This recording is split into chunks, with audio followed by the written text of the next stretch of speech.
Is it? Do you think it's very audible that I'm eating? I feel bad, but I've been given some toast. It would be rude not to. I mean, I woke up half an hour early so I could eat, so I wouldn't do it on the podcast. I just, just feel like you're not maybe as. My alarm went off at 7:45 in the morning, Chris. I just feel like you're not as committed.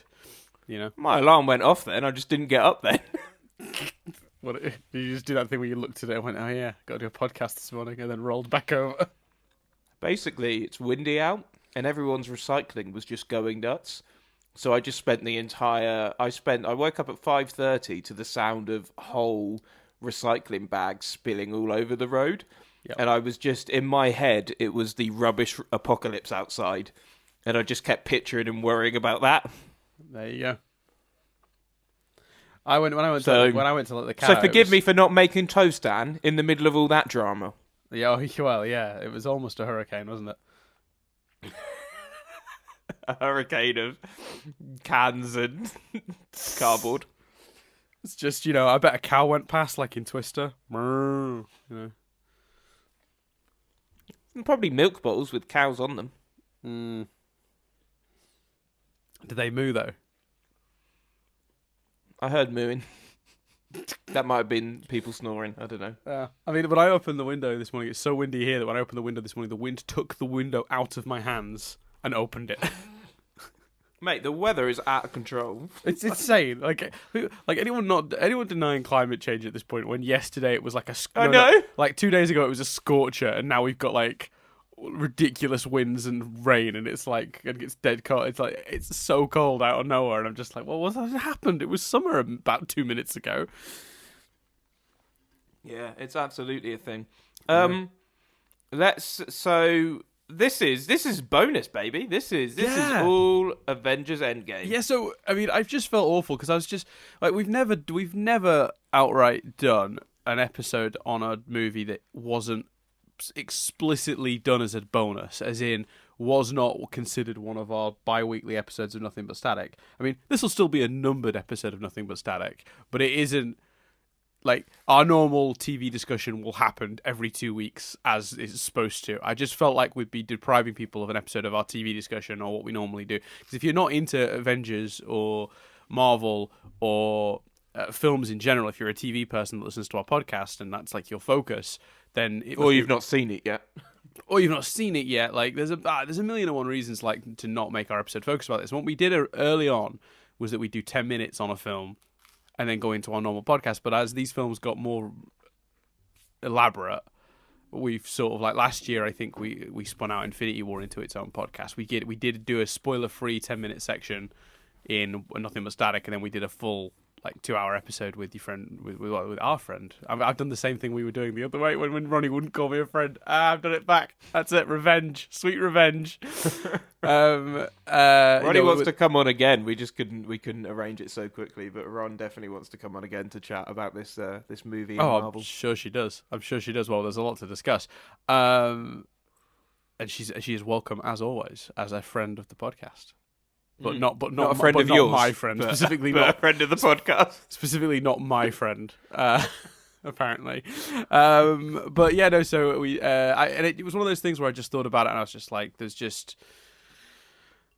we get it out of our systems. We'll do it, but we'll do it as a bonus and save anybody who doesn't want to hear it, either for spoiler reasons or for or just because they're not into it reasons. It's separate, dividable. You can ignore it, you can skip it. It's all good. It's all self-contained. But I will say, we're not going to do what we normally do, which is wishy-washy. Let's just give our overall spoiler-free opinion first. Fuck it. This is spoilers from the off. Not you immediately, but if you've not seen the film, switch this off pretty much now and go. And watch it, basically. And if you haven't got a chance to see it yet, wait to listen to this. I really don't envy anyone that had to review that had to do a spoiler-free review of it. It's really hard to. I don't know if you read the Guardian's review, but they fucked up. They are not as spoiler-free as they think, that Guardian review. Yeah. They might have changed it now, but... Yeah, Yeah, it certainly would be difficult to do a full spoiler-free review, because I did one. There was a person who asked me.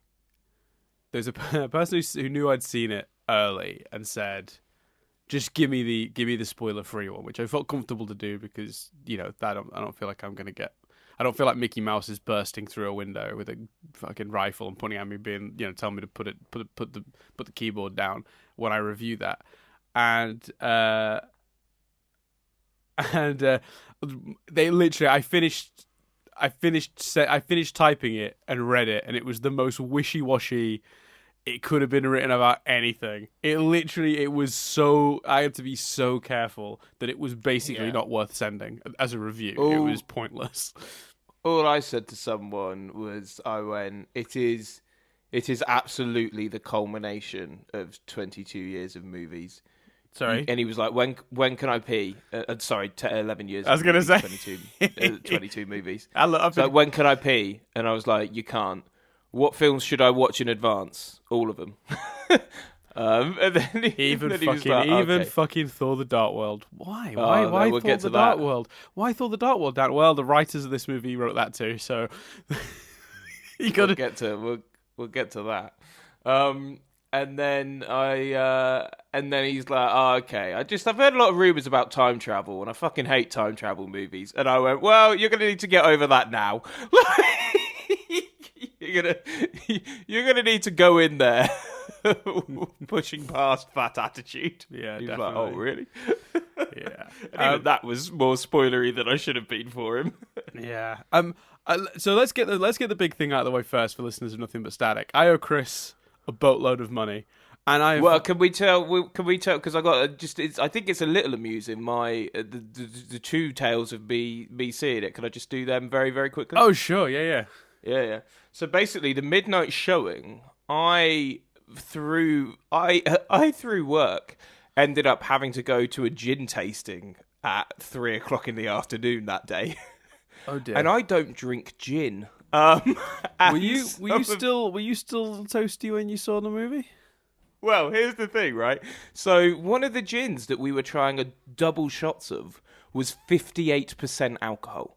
So we left that. And I was feeling woozy, right? So woozy that I got back to work and went, you know what? I'm going to want to see it tomorrow as well, aren't I? I'll book another ticket. So booked myself a ticket for the next day and then booked Jess and I 2 tickets for tonight. And then I messaged Steve, who I was going with, who's Ronnie's brother, who's also a friend of the podcast, not a friend of Dan's. Mm-hmm. And I messaged Steve and I said, listen, mate, this is the situation. And he went, well, sober. He was really angry. He was like, well, sober up. Drink lots of water. And I was like, mate, I can't drink lots of water because I don't want to have to pee during the movie. And he was like, I'm not putting up with Ronnie's bad mood because you're drunk.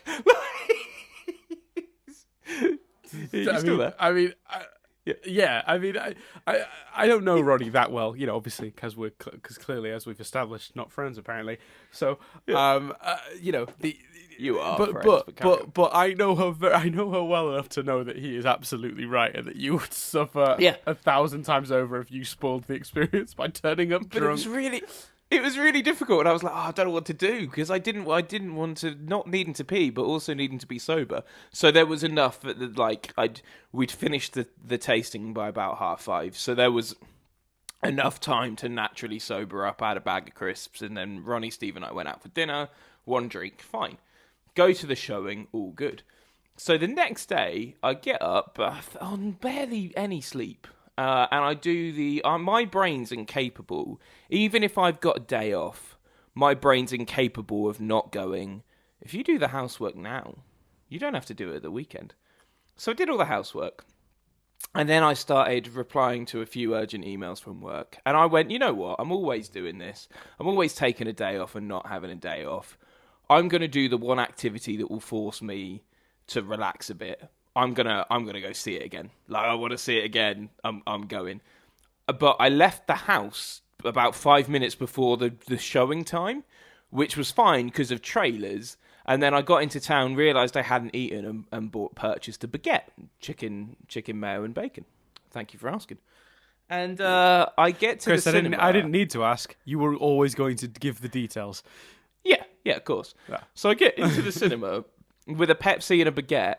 And I walk in as I hope Jess has got headphones in because she's not seen it. But I walk in as Captain Marvel is saving Tony, right? So I've missed a chunk, and everyone's looking at me like, "What are you doing, dude? Like you've missed. You're late. What are you playing at?" So I'm like, I'm like, because I'm cocky as anything because I've seen it. It doesn't matter. So I walk up and I've got the very seat at the back, like top of the stairs at the back, and I sit down. And I feel the two guys either side of me go, and I'm like, oh God, they hate me for being late. Oh well. And I open my Pepsi, and it goes, shh, like a Pepsi does. Yeah. And like honestly, like a Pepsi does when you walk in that. When Chris, I just put this. Chris is about as graceful as a monkey on roller skates. And when Chris is trying to walk fast, that is even less the case. He's then a giraffe on roller skates. So that Pepsi got a bloody shaking as he went to the cinema. And even when he had his ticket checked and he was going into the screen, he was still walking with his arms flailing like Inspector Gadget, asking his arms to be a windmill so he could take off like a helicopter. And then when Chris got into the screen, he won't have then calmed his body down enough to subtly take his seat. He'd have still been flailing around like bloody Kermit the Frog saying with his arms in the air, and then he'd have sat down with a Pepsi that would have been shaken to the point of sheer explosion, and then Chris would have opened it. Yeah, it did. Well, it didn't go everywhere, but it did make hell of a noise. Yeah, because you probably mastered, like many of us have, the art of a slight open, just create a hole to let the air out, and then the full open once you know you've sort of like you've relieved the pressure. But that doesn't mean you didn't shake that fucking thing to high heaven. Yeah. And I felt them want to kill me. Like I felt rage coming from them. And I was like, fuck. And I just went in my head, I can't crack out a baguette. They're going to literally kill me. So wait a second. So the second viewing, did you just sit there for 3 hours knowing you had a baguette you couldn't eat? So in the first viewing, I was thirsty because you gotta dehydrate, you don't want to miss anything.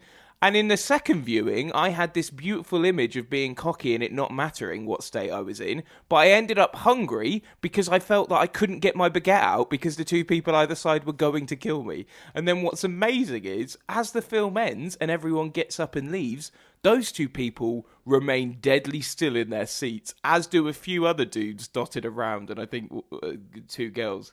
And I'm like, oh, these two guys have come on their own. Like, they've taken a day off work. You know what I mean? I was like, they're here individually. They're me. But like, if I hadn't seen it last night, fair enough. It was the right call not to get the baguette out. So yeah, my bag smelt of baguette, and I never got to eat it. You never got to eat it? No, by that point, it'd been out the fridge and in my bag for like 3.5 hours. So I just threw it away. Oh. Starving kids in Africa, Chris. Huh? Starving kids in Africa, mate. Just saying. Well, I wouldn't have been able. It would have been really bad by the time I'd flown it over there. It's what my mum used to always say to me whenever I wasted any food, and I just used to like I was just like, well, that ain't helping them, is it? Like, the last bit of broccoli on my plate isn't. I'm not putting it in the mail, am I? Like. And also, like, the food would still exist. The baguette shop wouldn't have gone, I'll put slightly less chicken mayo in the fridge because Chris is thinking of those kids in Africa. He won't be in. Yeah, that's true. No, it is a shame. Like, genuinely, it sucks that people are still starving and not drinking clean water either. That bugs me. Like, people should be able to access clean water. It's fucking awful. But there's no way to, gracefully then move us on back to Avengers. No, except for to say that if you don't currently go support Save the Children, really great charity that does that fixes some of those problems. There you go. Charity. So that makes you feel better about our crappy jokes. Yeah, there you go. We've promoted Save the Children. They're an There's excellent also charity. They give I think it's like 85p of every pound they earn goes to the actual cause. Which is a really high percentage, like Cancer Research UK. This is an old stat. They may have updated this in recent years, but when I last looked at Cancer Research UK, it was only 60-something pence of every pound they make was going to the actual research, and the rest was going to raising more money, which you could argue, that must be a very effective way to spend the money. Maybe it is, maybe it's not. Obviously, I don't manage one of those one of those companies. I don't see all the finances, but I know that I would personally rather give to a charity where I know a higher percentage of the money I'm giving is going to the actual cause personally, rather than pens with the logo on that are going to get sent and annoy people in the mail, reminding them to give money. But anyway, different story. Dan, not a fan of the pens. Just an example of a kind of a useless thing that they could do. That I don't see that raising them more money, is what I'm saying. I don't mind them spending a lot of the money on raising more money if it actually raises them more money. But I mean, if it is just that sort of promotional stuff, which I personally can't stand. Like if I get those in the mail, I'm like, really, you should have spent the money you've just spent putting this nice package together to sell me on your charity. You should have spent that on the cause. Maybe that's just me. Anyway, so So back to what you said. At what point did you? So spoilers from here on out, because there's no real way to discuss this movie without spoilers. So spoilers from here on out. Mm-hmm. At what point did you go, fucking hell, not only is he handsome, but he was right? Well, I'll be honest with you, it was pretty quickly, because earlier than I think even you realised, Chris, because you had 3 predictions. One was a sort of throwaway one, and then you had 2 that you planted flags in. Your 2 that you planted flags in were the deaths. Yep. Which one of the deaths tied to the opposite character getting a happy ending. So, if for those who didn't listen to our last episode, Nothing But Static, Chris said he thinks Tony dies and he thinks Steve gets a happy ending. And I was thinking of Steve sacrificing himself, because I was thinking, I was just desperately thinking of him jumping on the grenade, in the first movie. That was just so ingrained in my head that he was the self-sacrificing character that I thought, what more poetic and perfect a way for him to go than to sacrifice himself to release the souls of the others. So him getting the gauntlet, knowing it might kill him, or maybe sacrificing himself in some sort of exchange with the soul stone to return those. That was kind of where my brain was at. So that was what I thought would happen. I thought Steve would be the one that was dead at the end and Tony would continue to live. And then you were the opposite way around. You felt very much that because of what you cited as your evidence, and I wish for you to confirm this later, but what you cited as your evidence was that Steve opening the locket thing in the trailer and looking longingly at Peggy was your reasoning for thinking he was getting the happy ending. That's kind of what I took away from it. There was a lot in the trailers that they were just still banging the Peggy drum, and I knew time travel was involved, and even more so watching the film, like the minute Tony had the kid, because also Pepper and Tony in that last trailer, you see them reunite, and I was kind of like, well, it looks like Tony's getting a bit of a he's not, other than all the trauma and Peter Parker, etc. He's still got her. And then when it was 5 years later and they'd had a kid, I was like, well, they've given him a happy ending, and we will watch what he loses, as opposed to if it's I was even more sure then, because I was like, well, if Cap dies, we don't look at what he's lost. But we will if Tony dies, and it will be, more powerful. And I think I said this on the podcast as well, but this was certainly my logic pre-movie as well. I just felt that Downey Jr., if he didn't have a hard out, he would keep popping back for Spider-Mans for life, and he would want a bigger, grander exit for the character than that. Well, and it starts with Iron Man, ends with Iron Man. So. That was exactly my logic for Cap. But what they found a way to do here is definitively give him an ending as well, where you'll never need to bring him back. We'll get to that in a second. But so that you got right as well. The one that I thought was more controversial, because I did genuinely think I was leaning one way with that, but either would have made sense and worked and been functional. So while I was planting my flag in the I think Cap's dying camp, I was not denying the other side was a complete and total possibility. The one that I thought was absolutely just never going to happen was your really off the cuff but very, very clever prediction of the other death in the film, which is obviously Black Widow. That one I feel like I definitely said it, but that one I feel when you messaged me about that one, I was like, yeah, that was more because my logic there was she's the only one that didn't have anything announced. So Yeah, but she's like, actually the only one that's actually got a film coming up. yeah, but that's not been officially, as you said when I brought up the Hawkeye thing, you were like, well, that's not been officially announced, and neither's the Black Widow movie. That's definitely happening though. They've got people attached. Like that's 100%. I know people. Yeah. I know. But I know. Same with the Hawkeye story. Yeah. That's 100% happening. But I guess that's going to be just a prequel, and they're not going to care. So it doesn't matter. I guess I didn't think about that in advance. Well, it's going to be her origin, isn't it? In the whole Soviet thing and like all that stuff. It'll be like a superhero espionage film, and I'm kind of intrigued at what that looks like, but we'll get to that in a minute. So that's pretty impressive as well, and I definitely owe you some money for those predictions because we put money on that. 100%, you got both those right. Absolutely, very good. You planted flags in two predictions, and you absolutely nailed it.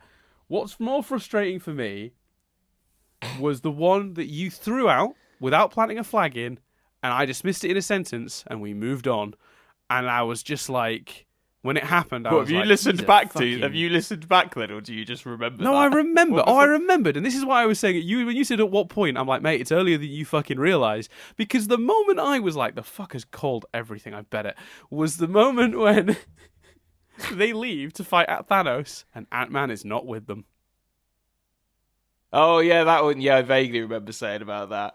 Yeah, you said that your thought of the film was that they would go off without Ant-Man, come back, and then he would show up. Because he's not in. He wasn't in any of the. He wasn't in any of the. Who's not flown before? He wasn't in any of that. He wasn't in. He wasn't. Yeah, but who's not flown before? He's not visible in. But it's a big ship. Whatever.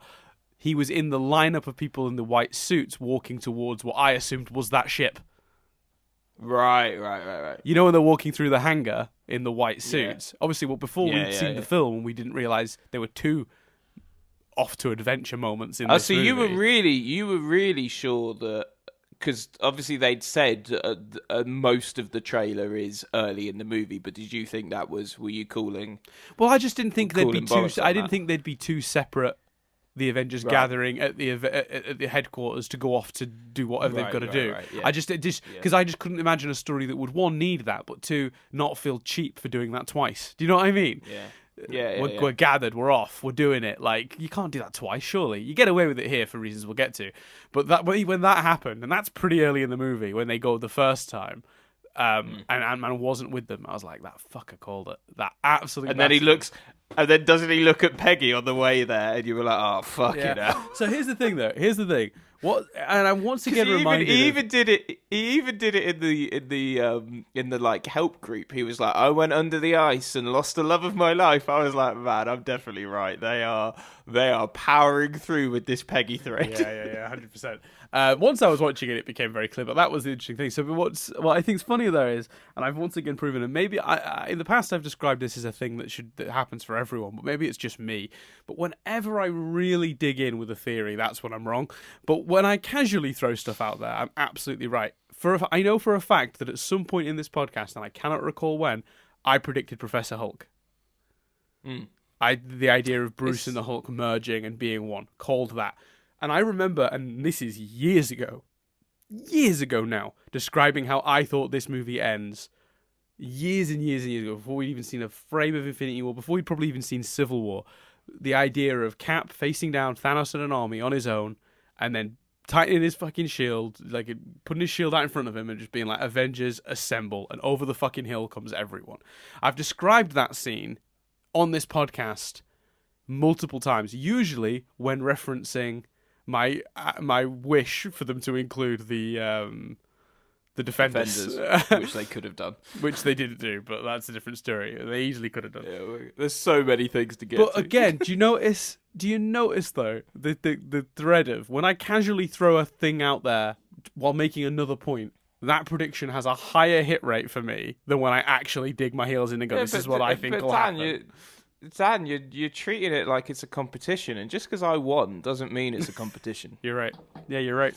Anyway, let's do overall reviews. I mean, for me,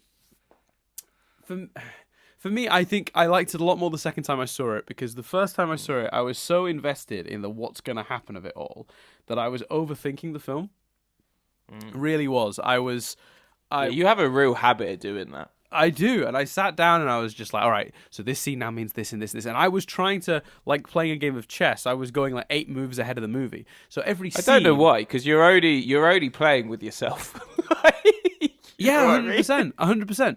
But I'm just trying to see the mechanics of it. It's like I'm just breaking it down, but I shouldn't break it down in my first experience. That is not how I should do it. But with this one, I was so eager to get to where's it going that my brain was doing that more than it normally does. So my first experience, I came out like felt a bit messy. But I think what felt a bit messy was that as the movie was, so I described it to someone like this the day after. For me, it was like there's a train coming, and I was building the train tracks. And I was building them in 4 or 5 different possible directions and seeing where they each went and trying to figure out what the next thing was going to be in the film, because the film just like goes and goes and goes in a million different directions. So I was just laying out the train tracks, all the different possibilities, and that was really fucking exhausting. Whereas the second time I saw it, it was easy for me to stay ahead of the train because I was only building the track in the one direction. Yeah, because it's actually... So I got to do it in a more leisurely way and just enjoy the experience of building the train track. So that makes sense. Yeah, and it's because it's actually incredibly, even more so than Infinity War. For as much as it can, because I'd understand why it could feel all over the place. Even if someone said that without your kind of train and the way you watch content stuff, but it's so incredibly ABC. Yeah. A is the beginning and going to find him, killing him, etc. B is time travel and all of that stuff, and C is the fight at the Avengers base. Well, it's 3 hour long. It's 3 single-hour movies. It really is, and the breaks are nearly exactly that. It is nearly almost to the button. Hour 1 sets up the time travel. Hour 2 is fun times in the history of the Marvel universe, and hour 3 is showdown time. It is almost broken down almost exactly like that. I'm very interested when the film releases in home formats where I can actually check the timings exactly. I'll be very interested to do that because I'm pretty sure it's almost exactly an hour each way. I'm really intrigued to see what general consensus is going to be, because I've heard nothing but insane praise. But the reality is the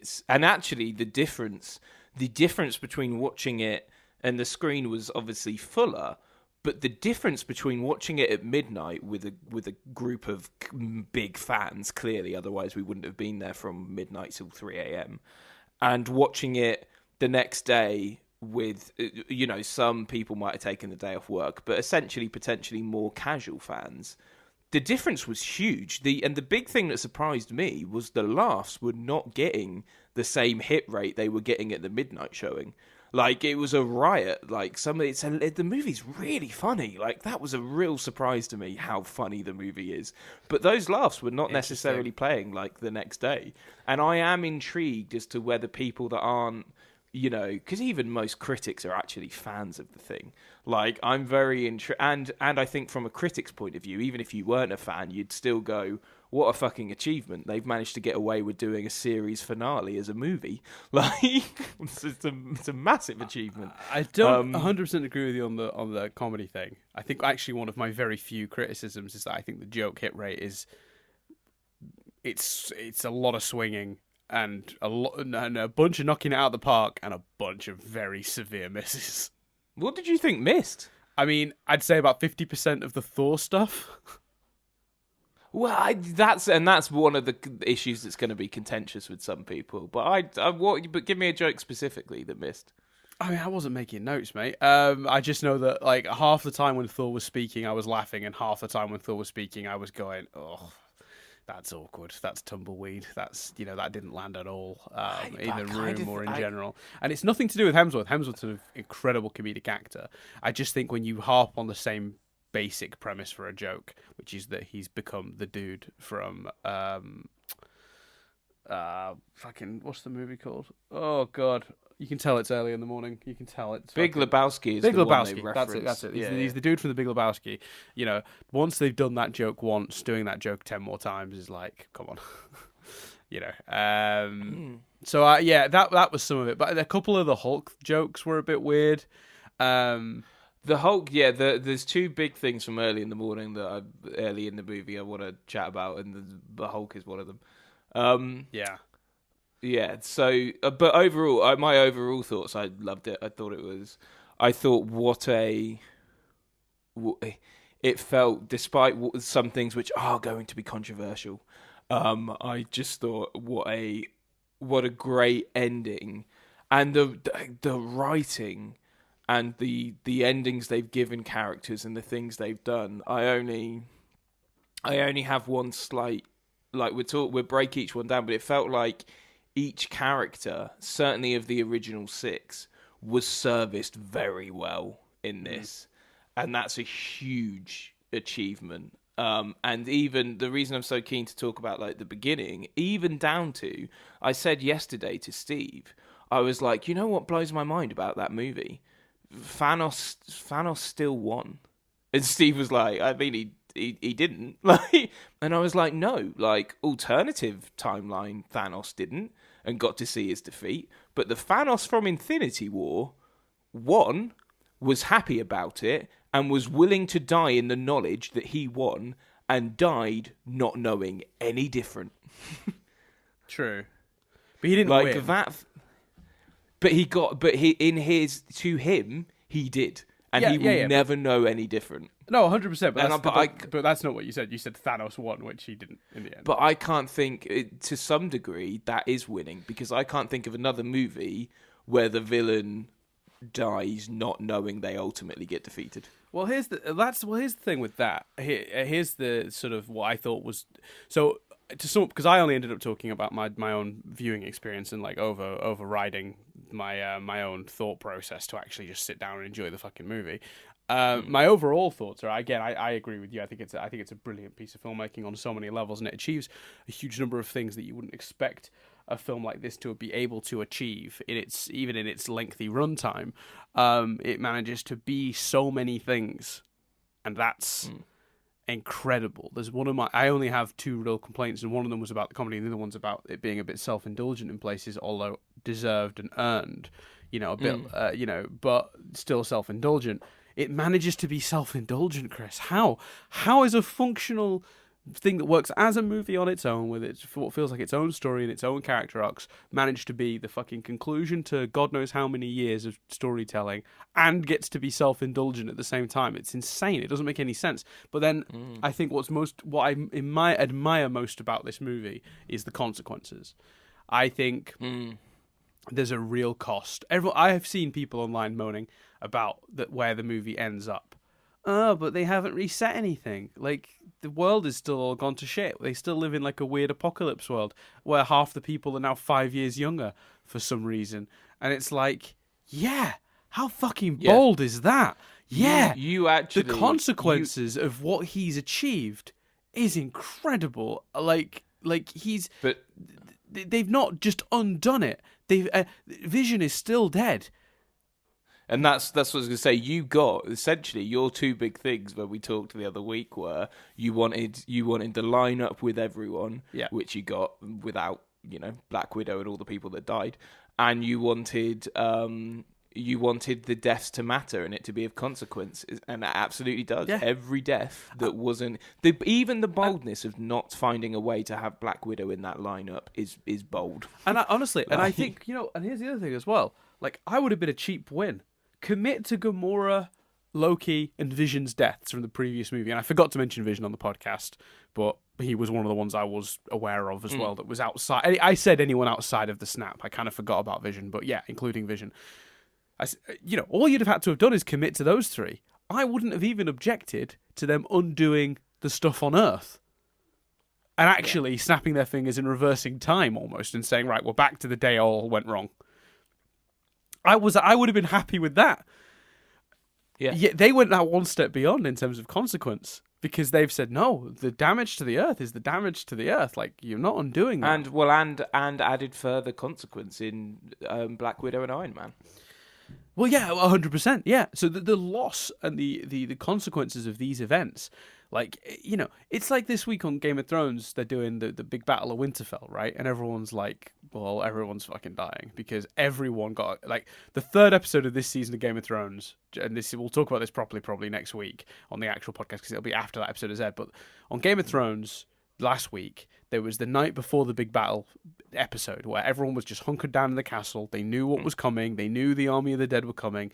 So it was just a bunch of really awesome character moments that each one you went, shit, that could be your final. That could be your little, end of arc moment. You could be dying next week. Well, certainly the woman getting Bernie, whatever her name is, getting knighted. I mean, she's surely dying. Bro, Brienne, Bernie. Did you just Brienne, call Brienne of Tarth Bernie? I've only seen the name written down. I've never seen the name. I've never heard the name said because I haven't watched it for like 3 years. But for some reason, watched it last week, and we'll probably watch it this week. But it was just incredible to see how many characters were getting like send-off moments that could be send-off moments. I was just like, you're dying and you're dying and you're dying, and if next week no one fucking dies, that's gonna feel cheap and shitty. No, you expect it. It's the final, it's the big bombastic thing to reset everything and everything to be happy clappy at the end. It would be ridiculous. I expect some people to get happy endings, which is why it was Steve or Tony. It was never going to be both. You know what I mean? Yeah. Like, we both knew that, at least. So I think that from a storytelling perspective, like, I think what I most admire about this film is how bold the writers were, and the directors, obviously, everyone who committed, and Marvel even, and Disney, fuck it, everyone, up and down the chain, to go, no, we're not gonna, this isn't gonna be the fairy tale ending, where all the bad shit we did in the last one is just going to be undone with a snap of a finger. No, yeah. This is how it's got to be now. Like, we've got to deal with the world we've created, you know? I get that there needs to be a certain amount of, well, it's how it plays out in execution. But, like, I love how many people are like, yeah, but if the Far From Home trailer, it makes it look fine. And it's like, well, for all you know, Far From Home could still be a prequel. It could still be a prequel, but also the people we actually know in that trailer, in terms of the kids, Ned, Peter Parker, MJ, Flash, and MJ, right? All four of those could have been snapped, and therefore they are in a class with people who are the right. Do you see what I mean? They're in a younger class. That's I have a question for you that someone brought up on the Discord, Chris. What do they do about the legal drinking age? Yeah, I know. Yeah, it's all. But you just, I guess you, and my point with that kind of thing, because there's all sorts of things like that, isn't there? Well, just think if Peter Parker's got like a birth date, right, on his passport. Yeah. And it now is 5 years. He's 5 years older by definition. Mate, technically, if you think about it, a rat saved the entire universe. So, there are all sorts of things like that. It's just like, oh yeah. Oh. Well, there are some plot inconsistencies I want to get to later as well, but we'll come back to that.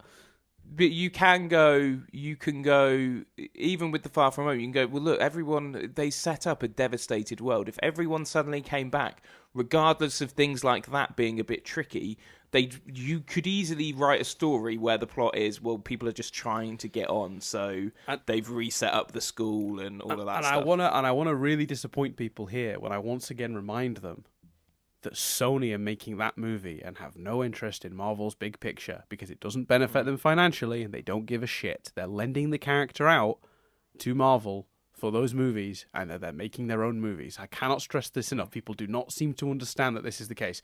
Marvel have almost no ability to make huge changes to the world of Spider-Man because Sony. Well, hence why it's coming out when it is. Yeah, it wouldn't be otherwise, as Marvel have proven. They've got 2 slots for movies next year. These movies must have been shot or being shot right now, or they wouldn't be making it for next year. Yeah. So Marvel have 2 movies they've kept under wraps that have happened or are happening. At least. There's a November slot next year, and I think a March slot next year. Not sure. I think they've got 2 slots earmarked for next year for movies, Marvel movies. Just let that sink in for a second. Like, they have no control over what Sony are doing with Spider-Man. None whatsoever. And here's the thing. If that movie starts, and it makes basically no reference to the events of Infinity War, but it is still categorically set after... Sorry, Infinity War and Endgame. And it's still categorically set after... Blame Sony. Yeah. That will be absolutely Sony's call. They shouldn't have to dedicate their movie to telling a larger story that benefits Disney. They don't care about that. And they've got Pepper and Happy in it, so it must. Oh no, wait, it's not. Pepper's not in it, is she? It's just her name on the check, isn't it? Something like that. Well, we don't know, do we? Because obviously no one's seen the movie yet. But yeah, I mean, for sure. No. People have analysed the trailer. It's Pepper's name on the big check at the beginning. Oh, sure. Which actually, now thinking about it, that makes a lot of sense if it is set afterwards, because Tony couldn't do it. Could Yeah, he? I think it is after. Yeah. And that was. I think it's even if I didn't say it, that was somewhere deep in the Iron Man theory, because you have it. This whole film, like the trailer clearly sets up Peter Parker wanting a break from Spider-Man. So it could. People are also assuming it doesn't feel connected. It could be that he's suffering from like Tony's death, and he's like, you know what? No. The world's in chaos. I just want to go away and be with my friends and try and make things normal. Do you think then that like? So do you think it's like Iron Man 3 PTSD type thing then? I think it could be. Yeah. I'm not saying it definitely is, but I'm saying that people are looking at that trailer and the tone of it and making big assumptions, where there's rumours that there's a second trailer they've not released yet, that they agreed not to release until Endgame, which maybe could play more on, the Iron Man 3 kind of stuff. Yeah, okay, interesting. Let's see. You could cut a trailer for Iron Man 3 that Look, cut out I'll be impressed if TSD Sony stuff. commit to being a part of the storytelling of the Marvel pastiche. Do you know what I mean? Like, that'll be... Yeah. They've not done that yet, and I think it'll be really interesting if they're kind of forced to, because the movie's coming out directly after Infinity War, which is, changed the world irreparably. But like, yeah, I don't know how they're going to deal with all that on the way going forward. And everyone is going, but that's just so messy and whatever. Yeah, the interesting stories are definitely going to spawn off that. The interesting character situations are going to spawn off that. You're mad to think otherwise. Let's talk about the beginning of the film then. So what were you? Because you were talking about like the beginning of the film. I had two things. So this is probably isn't the beginning. Well, I loved, like I said, talking about Hulk and some of the other stuff. But yeah, I mean, the Hawkeye opening scene was just insane. Yeah, that was awesome. I thought that was such a great way to do it. In general, I mean, the acting in general was brilliant in this film, but all the OG6, and you know what? I thought Paul Rudd in particular was fantastic in this film. I thought he played all the comedy beautifully. I thought his speech to Tony when his reaction when he sees Cassie, I thought he was great. And I thought Jeremy Renner was also brilliant. Mm-hmm. I loved even though his barber was clearly snapped halfway through the haircut. Yeah, I mean, yeah, okay. Yeah, fucking hell. Bad hair. That's the worst haircut. I can't believe somebody would get that by choice. It is bad. I loved the boldness of the opening, especially like if you hadn't been piecing, like Jess has not been piecing together trailers and shit. I'm assuming that when Thanos dies in the first 10 minutes, that's going to be a big like what the fuck moment for her and for others. To be honest with you, I was a little surprised they went that far, because when we talked about when we were piecing it together, our version of that was they go get their asses kicked. Yeah. And then had to come back with their tails between their legs. So much bolder to kill him in the first 10 minutes like that. That's nuts. Yeah. That's the other thing. That's what I mean. This movie, they handled so many things well. Because also, Thanos, not necessarily in that first scene, but when he comes back, Thanos is still fucking strong. He doesn't particularly, only when he's hammered by big groups of people, does he particularly get his ass kicked. One-on-one, he takes on and destroys Cap, Iron Man, Thor. Like, it's so impressive how they still make him. They don't reverse the strength and stuff that they gave him before. Which is weird. You'd think he would seem less threatening after seeing him beaten in the opening of the movie, but they make it so clear he's been weakened from the force of what he did to the stones. Twice as well, yeah. Once which we didn't even see. Exactly. So, like, but I mean, he didn't have all that scarring up his face and on his arm after the first snap, because we saw him at the end of the first movie, didn't we? There, like, not scarred. Yeah, his arm was a little fucked, but it wasn't as bad. No, the arm being fucked and the face being all fucked, and him being clearly massively weakened from the second snap, clearly, and like. Yeah, like showing him so weakened meant, and giving a good explanation for why he was so easy to defeat meant that you still felt the threat of the past timeline dude later on in the movie when he shows up. The thing from the other thing from the beginning I want to talk about is, do you feel, because this is the one bit where I'm like, as well as the odd little plot confusions, which you can, my two big ones, you can write a fan explanation, but I don't always think you necessarily should. My one character thing that I'm undecided on, but probably lean more towards the side of things. Do you feel like we missed out on the resolution of Hulk's story? Oh, 100%. Because for me, every other character goes through something, whereas Hulk, essentially, the end of Hulk's story is in place in the first scene where we see him after the titles. The first scene of him in that restaurant is Hulk's conclusion. It comes within the first 20 odd minutes of the film, and that feels a bit odd considering it's been building for. And also, it comes without us. It comes without us seeing the work put in either, or the actual. Yeah, exactly. So if that feels cheap for two reasons. One, I mean, I don't mind it happening too early in the film because obviously you've got at least 6 character conclusions to deal with, if not like way more. With the universe we're building. But like, if we're at least sticking with just the core Avengers, we've got those 6 to sort out. So I don't necessarily, depending on how it's handled, mind a character conclusion coming earlier in the film. My bigger issue is that we didn't get to experience it. So from our perspective as a viewer, Hulk wouldn't come out. Opening of the next movie, oh, Hulk's back. But he's not. But he's merged. Yeah, exactly. Like it doesn't. I don't know. Okay. So, but it's clear that wasn't the original plan, though, which is kind of what's frustrating. And because I think what they were planning originally was better. If I'm being honest with you, from what I could tell from the toys that were produced and the trailer we got for Infinity War was supposed to end with him half bursting out of the Hulkbuster suit as Hulk and being half Hulk, half Hulkbuster. One of his arms being Hulk arm, one of his arms still being the Hulkbuster arm, and smashing shit up, and slowly pieces of that suit falling off as he smashes his way through, leading to that final running shot with him in the lineup. That having him go Hulk at the end of that movie, I think would have been a better choice, because at least that would have felt like we got to witness the journey from Banner to Hulk. But again, and then you could sort of go, oh, Hulk finally agreeing to do what Banner needed him to do was one step on that journey to them being cohesive and being together, and therefore you'd feel less of the journey was missed.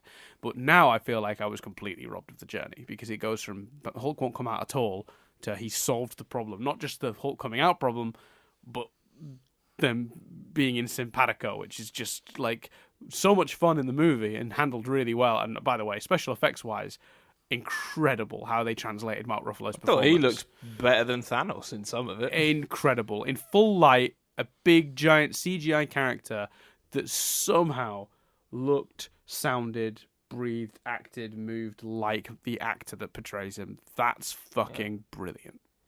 Yeah, absolutely. Without question. So there's a lot to really admire about what they did with the character, but yeah, you're right. From a character perspective, I think from an arc perspective, we were most robbed of development with Hulk. I think so.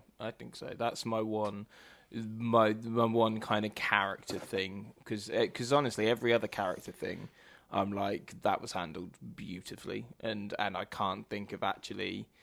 Some of them aren't the conclusions I'd have thought of, but I can't think of better ones. Like which as we've praised on Steven University, is often the best storytelling. When you go, fucking hell, why didn't I think of that? But that's obviously, Iron Man, I did. But that's awesome. That's brilliant. Yeah. Where do you stand, Dan? Because the one interesting thing for me about this is that this ain't our preferred way of time travel. This ain't our preferred type of time travel story. Well, this is a different time travel story than we've ever had before.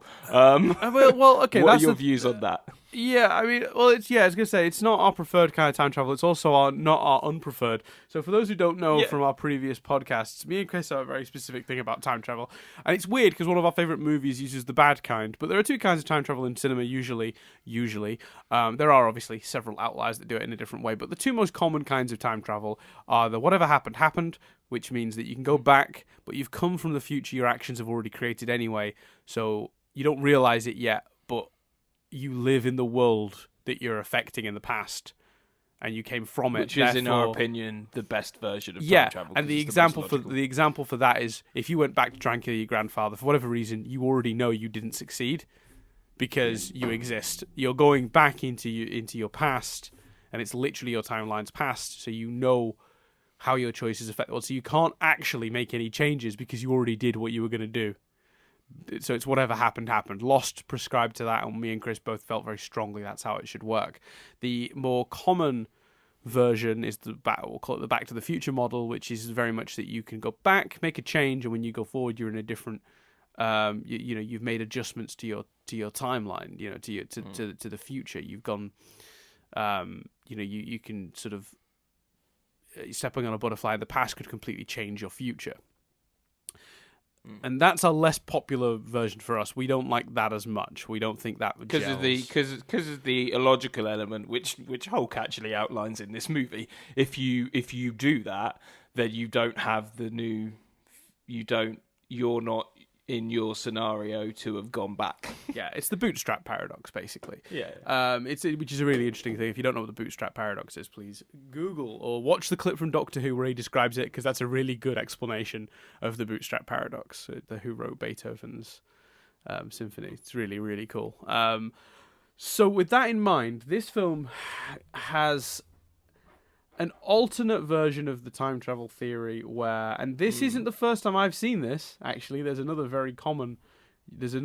show I'll talk about in a minute that actually uses this exact version of time travel to great effect. The premise being that you're already in your timeline, and when you go back to another time, that's a different timeline. And if you make a change there, you'll change their future, not your own. Yeah. So each timeline is its own timeline, which means that if you go back to, for example, the Battle of New York and remove the Infinity Stone and just destroy that one, you don't then return to your future and Thanos hasn't snapped anyone because he couldn't get the stone. Your future, your present, remains the same even if you make changes in the past. So you can't just go back and kill baby Thanos, as is joked about in the film. Which I thought was a really funny idea, because obviously often people talk about, baby Hitler, like that conundrum of he's only a baby, but he grows up to be Hitler. What do you do with that knowledge? It's it's interesting. It's an interesting moral thought experiment. If nothing else, the problem they have though with that is that frees them up to do certain things, but it breaks the movie in other ways.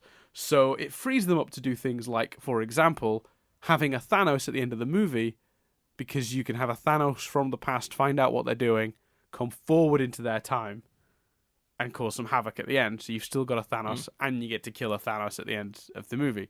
The problem you've then done is you've created an alternate timeline, or a branching timeline, that now no longer has Thanos.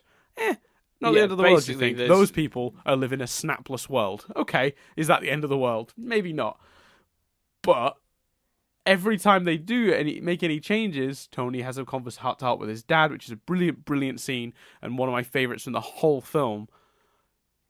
But is his dad a better person in that timeline, and therefore is there now no Iron Man in that timeline? Yeah, it's one of those, because I've seen people discussing this. For me, because it's funny, I thought, for me, this movie creates 2, potentially 3 extra timelines. Actually, potentially 4. Actually, no, 5. Well, potentially.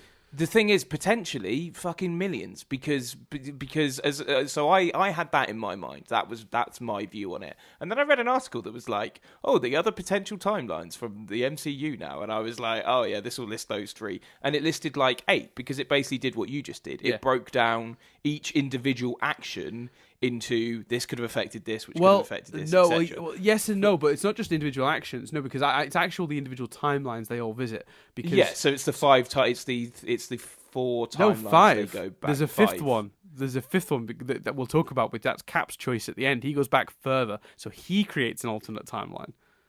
Yeah, there's debate on whether he creates an alternate timeline or whether he returns to, whether he just hides away, basically. Here's the thing, though. That doesn't work by their own movie logic. Because by going back, he's changing the timeline, therefore creating a branching timeline that he exists in. He But can't is the possibly argument be. If everything else we've been told in the movie is true, then that doesn't make any sense. Well, unless I prefer to think that he's created another timeline because I think it makes It causes less problems. it causes less problems. It makes him seem nicer because the other explanation is that he's just hidden away and all of this has happened around him and he's not done anything. And also it kind of explains because my other big kind of, well, where's that from then? Was the fact that he's got a shield. So it's some sort of alternative timeline thing. Fine, he took the shield. It's all good. Or I suppose maybe he could have gone to Wakanda and got another one made. Was my other thought.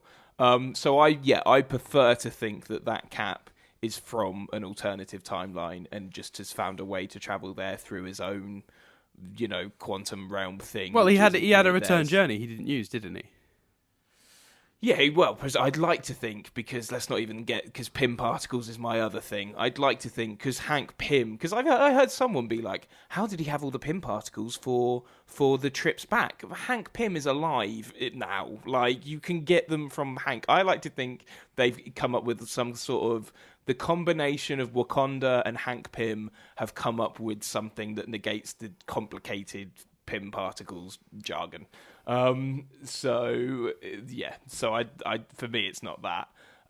It's more about Cap hiding away during all the deaths and stuff. But the hiding away through the deaths though, if he knows he can't make any changes anyway, because here's the thing. So if you're going by, if you're prescribing to the hiding away theory, the logic is he has to hide away because the second he comes out and shows himself, exactly, he can't get back to his time anymore because he'd be branching the timeline off.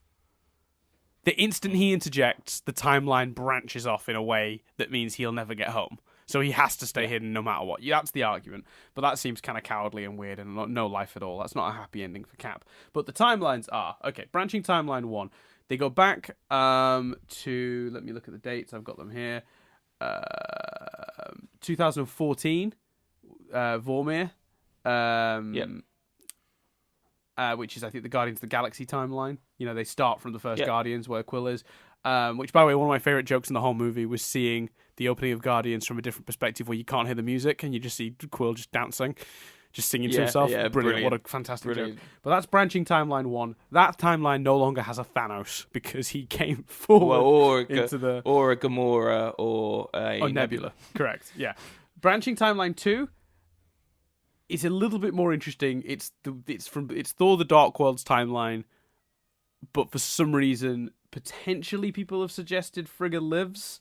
They've also suggested that obviously Natalie Portman's character no longer has the stone in her, because how would Cap put the stone back inside Natalie Portman's character? He would just have to return it to the time.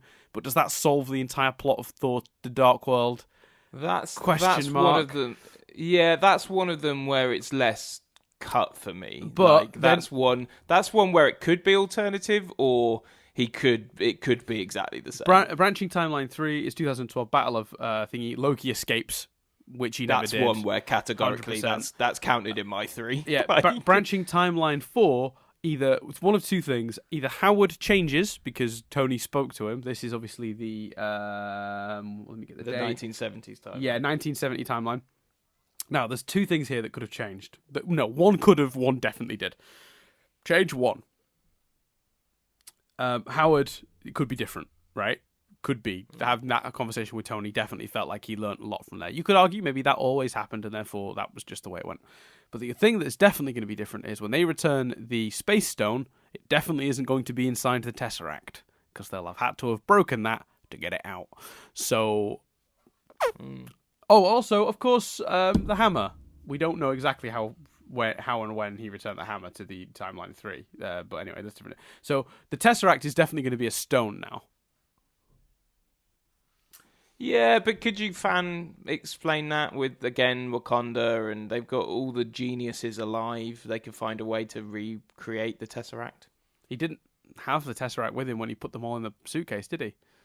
Yeah, that's true. We see them all going in the suitcase, and they're very much stones. Then he locks the suitcase and takes him with him. So, yeah, no, he went back with a stone. So he put a stone back into Timeline 4 instead of the Tesseract. That changes time because that changes their version of the 2012 plot for Avengers because Loki doesn't have a Tesseract. He has he has the Space Stone instead. Does it have the same properties? Maybe. Does it work the same? It's hard to tell, but definitely a change to the timeline. Well, it'll be different. But the thing is, I don't. Other than potentially the Loki series being that Loki, because then you can make him the god of mischief as well.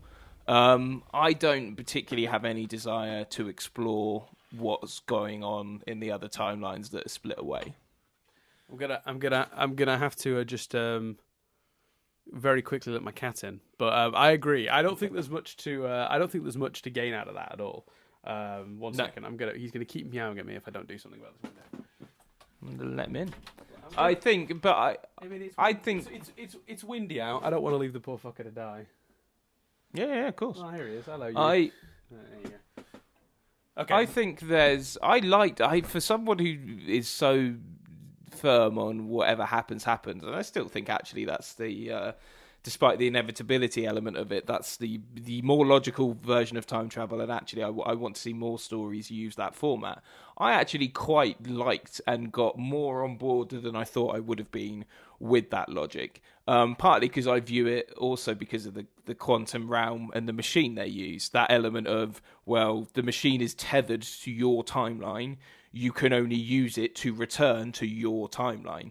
And the fact that they've set up the quantum realm as quite a mysterious alternative universes, timeliney kind of wanky. They've done the work in Ant-Man to make you believe, well, of course, if they're using this thing, yeah, that can happen. I don't know about that. Yeah. The way they explain it in the movie, I was like, oh. He goes, yeah, so when I was in the quantum realm, for you it was 5 years, for me it was 5 hours. Time works differently there. I'm like, okay, time passing at a different rate is one thing. Jumping to we can go back in time with that is something very different. That is a hell of a jump that just doesn't make for any... me, they did it, but I'm including Ant-Man and the Wasp as well, where Michael Douglas gives his speech about how, you know, at the end, it's very clear setup. It's at the end where he's like, be careful though, Scott, because you could end up in a different time or universe if you're not careful. Right. Yeah. So I'm like, yeah, they've done all of this movie is so much of the legwork has been done on, you know, in the other movies and stuff. For me again, I think the big timeline changes are the one where Thanos, Gamora, and Nebula don't exist, and the one where Loki takes the Tesseract. To see what you're saying about the stone not being the Tesseract as well. Well, I didn't get to the fifth one. The fifth one is the new reality from sort of the 50s where Steve and Peggy are together, presumably until... When did she die? She died during... Which Avengers movie did she die in? Where he went to see her? She died in Civil War. But we see her in Winter Soldier. And there's no... So what year was Civil War set? I can't remember. Don't know. I do think a lot of people's grievances with it would have been... They're gone. Well, no, I'm just thinking, like, so if he lived happily with Peggy until 2015, the year of Civil War, then she passed away. Then he had 9 years to figure out how to get back to dramatically be on a bench waiting for Bucky. And I think it would have been clearer if there was a flash or something, and then he sat on the bench, something that exactly, said, but no, he's come from an alternative timeline. I think, they honestly wanted the audience to just think he's just lived his life out happily, and there he is, old Doctor Who style. That's what I think they wanted people to think, but you can't have your cake and eat it too. You've set up some time travel rules that don't allow for that. Yeah. I honestly think that's what they wanted to imply with the way they did it. Yeah, I think so. I think the implication is the one you don't like. I think the implication that they're going for is that he's an old man in that timeline. But by not having the Flash, they're not committing to either. You see, so that's So that's what they've done. The idiots who aren't following the time travel logic and science of the world that the movie has set up. The people who are just like, whatever, time travel, who cares? Like the people who, the normal people, the smart people who are smarter than us. Because we got to move on because we've been on this for like 15 minutes. But they're not dwelling on this shit like we are. Those people, the smarter people. Let's be honest. I just remember that Harrison Ford quote now. Oh God. Do you remember? Have you heard that story Mark Hamill tells? No. It's from the set of Star Wars, and they're doing a scene that's set after the trash compactor scene, but they hadn't filmed the trash compactor scene yet. And Mark Hamill says to George, like, George, shouldn't my hair be all like gunked up and stuff if this takes place after the, after the trash compactor scene? And Harrison Ford just pulls him aside and goes like, kid, it's not that kind of movie. and then he waits a minute and he says, if they notice that, then we're really doing something wrong. It is. I mean, it is one of those. Because my issue is Nebula has one Pym particle. We see bad Nebula give that Pym particle or show that Pym particle to Thanos. How did Thanos get back through, or how did she get back through if he had the Pym particle? The logic you can argue is that he had the time.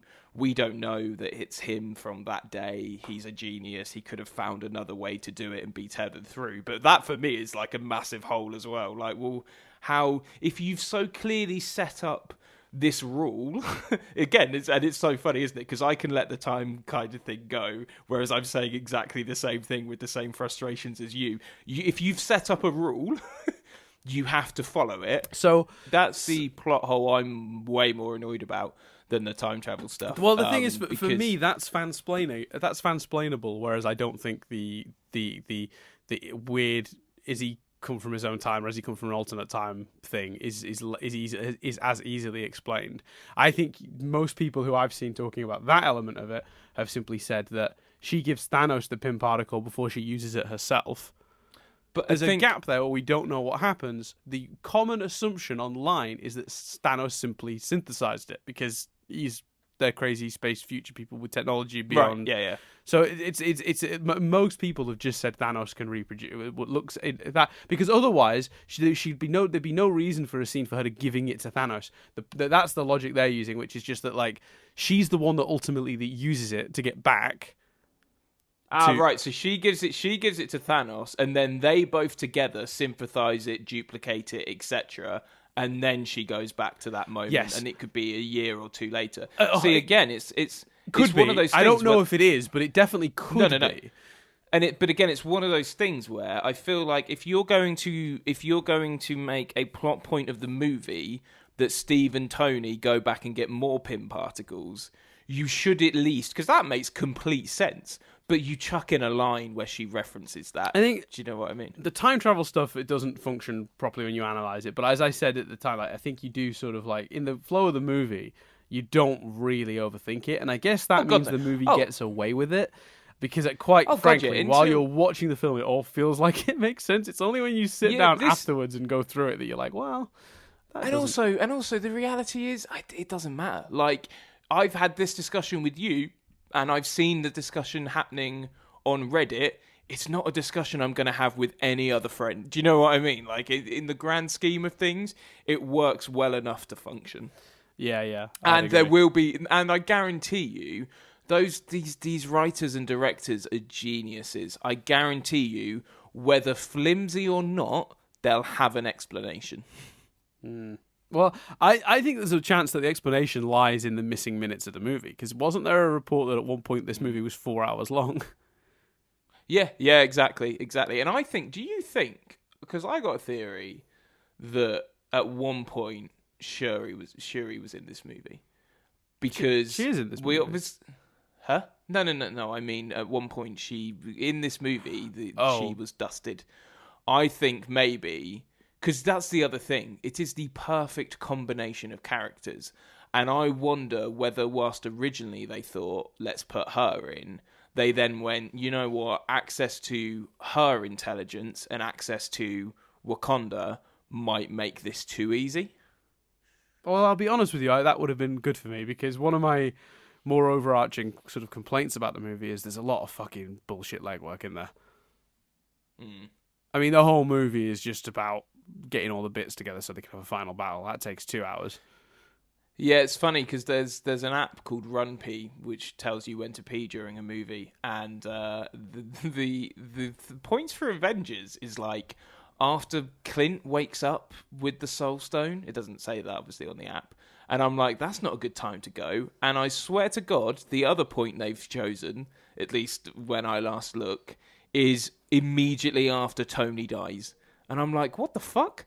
For me, The most Ant-Man being a baby and that whole sequence where they're testing that, you can skip that way easier than skipping the other stuff. Yeah, 100%. Yeah. Don't miss anything from the final hour for sure.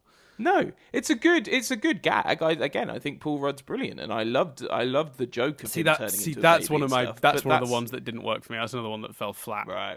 Yeah. Oh no, I loved it when he's like, I don't know if it was old me or baby me or just me. I thought that was great. Yeah, it's ultimately a pee in your pants joke.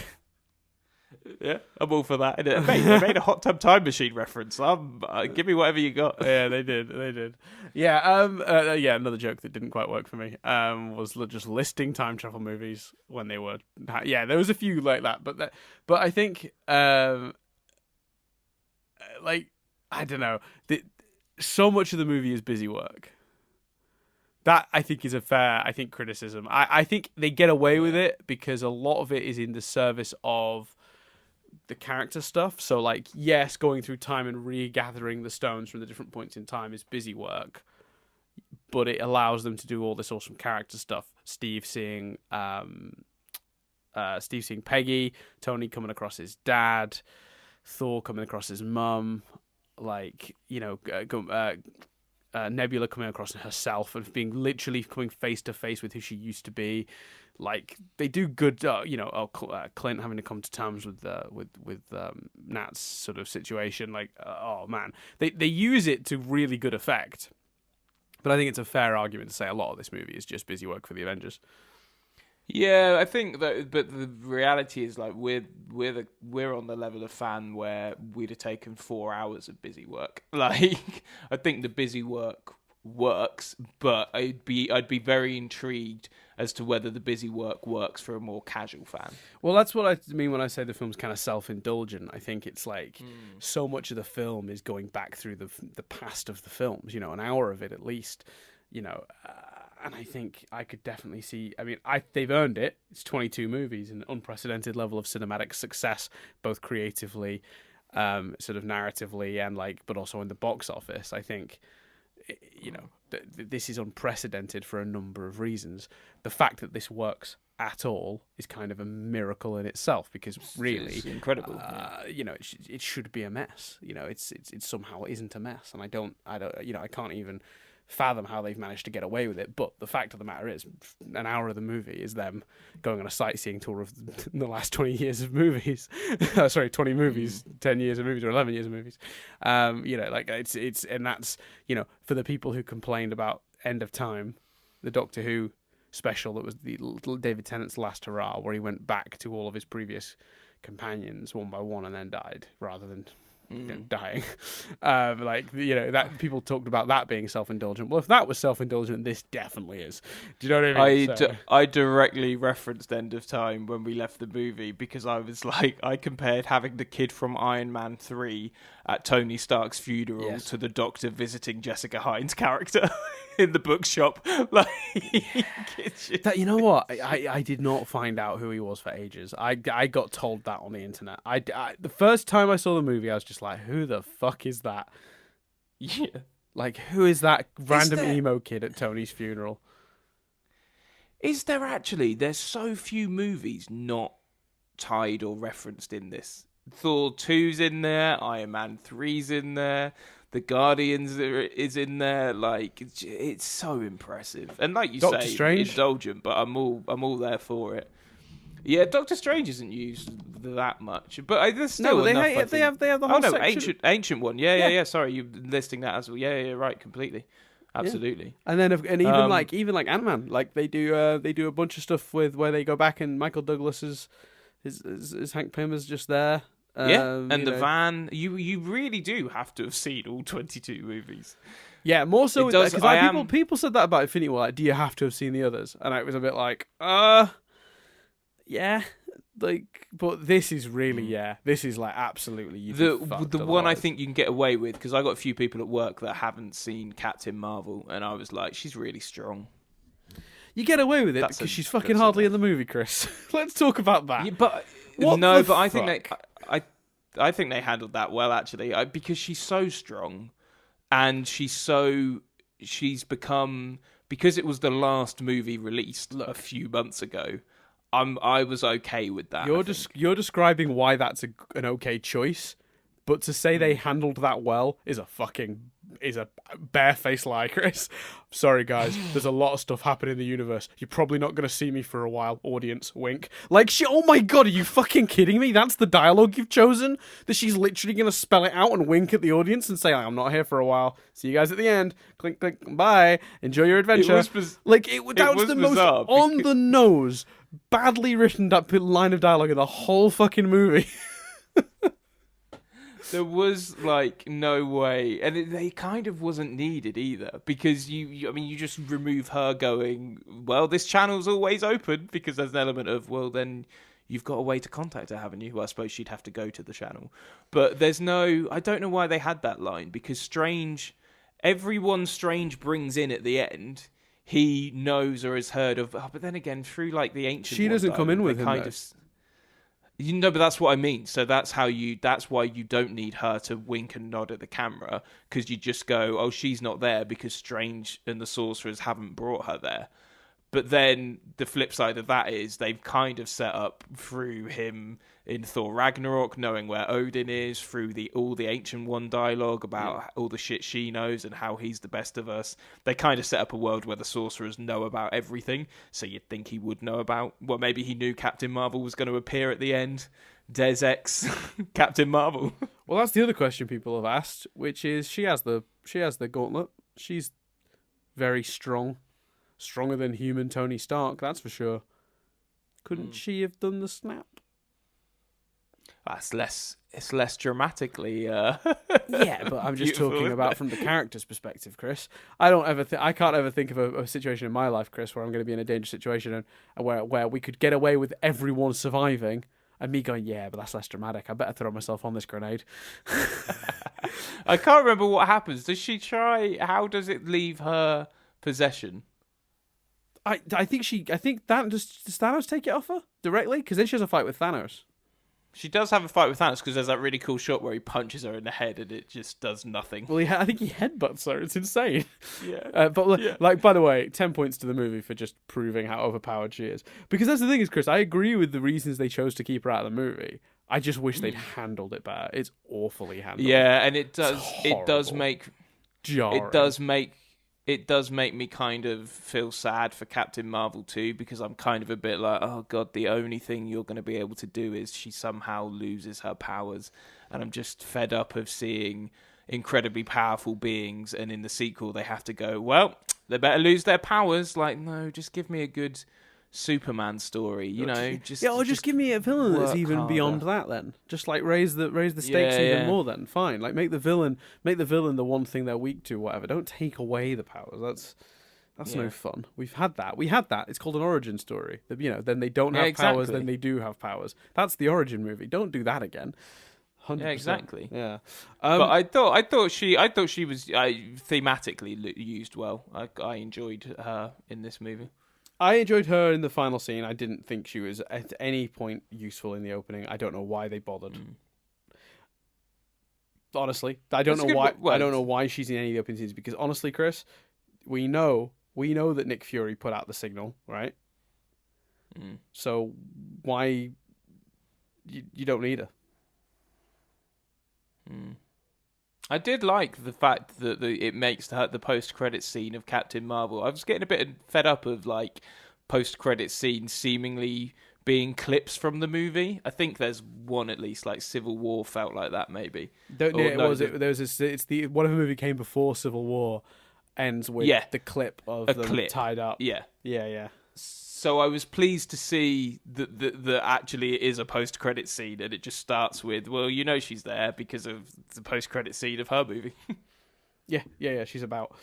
Yeah. And look, because let's be honest, there's other ways they could have found to save Tony. They didn't need. They didn't need to have her save Tony. They just they contrived a reason for her to save Tony, because they thought it'd be a cool visual for Tony to open his eyes to the light and it'd be her. I get that. I get it. But, he could have fixed the ship. And it was cool. Yeah, it's a cool visual, but she's not necessary to the opening of the movie, especially when you've got to so ham-fistedly write her out. Well, no, they don't have to write her out ham-fistedly. They chose to. That could have been handled so much better, and there's a number of ways you could have done it. One of them is, of course, just not to have her there till the end of the movie. She'd have just shown up at the end of the movie. You wouldn't have questioned it. You'd have gone, oh, she finally got the signal. Or she's finally back from receiving the original signal Nick Fury sent. Here she comes. Perfect timing. Great. During the battle. Cool. On board. I see what you're saying. But it's difficult, isn't it? Because I think the problem with this movie is there's a lot like that. You know, there's a lot of self-indulgent or, oh, it's a cool visual, but is it necessary for the story? And the movie just makes you go, fuck it, I don't care. It's fucking awesome. There's so many moments like that, but they're all in the last hour of the movie. So, I mean, the one that got the biggest reaction in my screening and from the reports online, every screening, is he is worthy. Yeah, it's awesome. Fucking what a moment. Yeah, and I did. You know what? I saw it coming about 10 seconds before it happened, but no earlier than that. Do you know what I mean? It's and awesome. It leads to one of my favorite jokes of the whole movie, which is, no, you have the little one, I get the big one. Yeah, I thought they did that because that's awesome. Like, we could talk for 5 minutes about how awesome that is, but we'd just sum it up in it's awesome. So let's talk about another contentious thing. Speaking of, I didn't mind Dad Bod Thor, and I thought they did a pretty good job of the triumphant armor returning and him looking kick-ass and not looking, too washed up for the final battle, but still equally not reversing it. And I thought it was quite funny. Where do you stand on what they did with Thor? Because I can understand why some people hate it. I think it's a balancing act, isn't it? And I think they were so close to the line that I think, dependent on your perspective, I think you do want to make him. Let's be honest. The character has been made more of a comedy character as a result of Ragnarok. On board, cool. They did that. That's been achieved. Taika Waititi did a masterful job.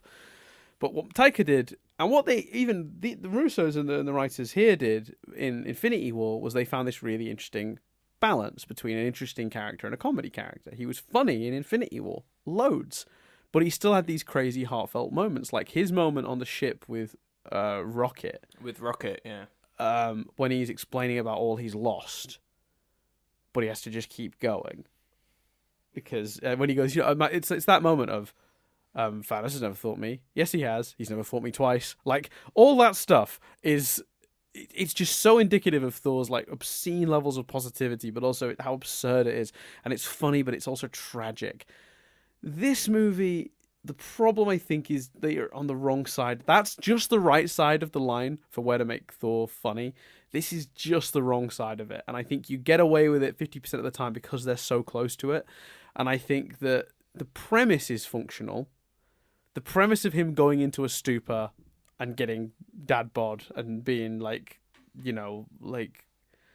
disheveled and like he gave up and let himself go. That's fine. That's totally fine. But to them make him basically a bumbling idiot for the whole movie does do his character a disservice. Once there's a chance to save things and he's still more focused on getting alcohol, that's problematic for me.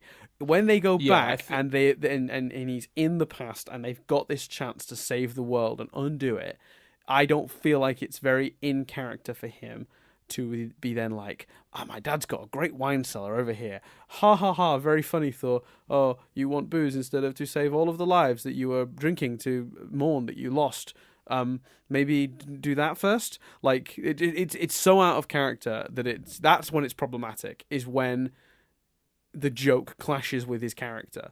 And like I said, they were just on the right side of the line in the previous movie, and they're just on the wrong side of the line in this one, I think. And they get away with it about 50% of the time. And I agree with you on how it works out in the final battle. I think they did a brilliant job not having someone snap their fingers in order to give Thor his bod back, but still made him look like a complete badass in the movie. He keeps the scraggly beard, but he plats it in a really cool, like sort of like Viking sort of way. Actually makes him look tougher.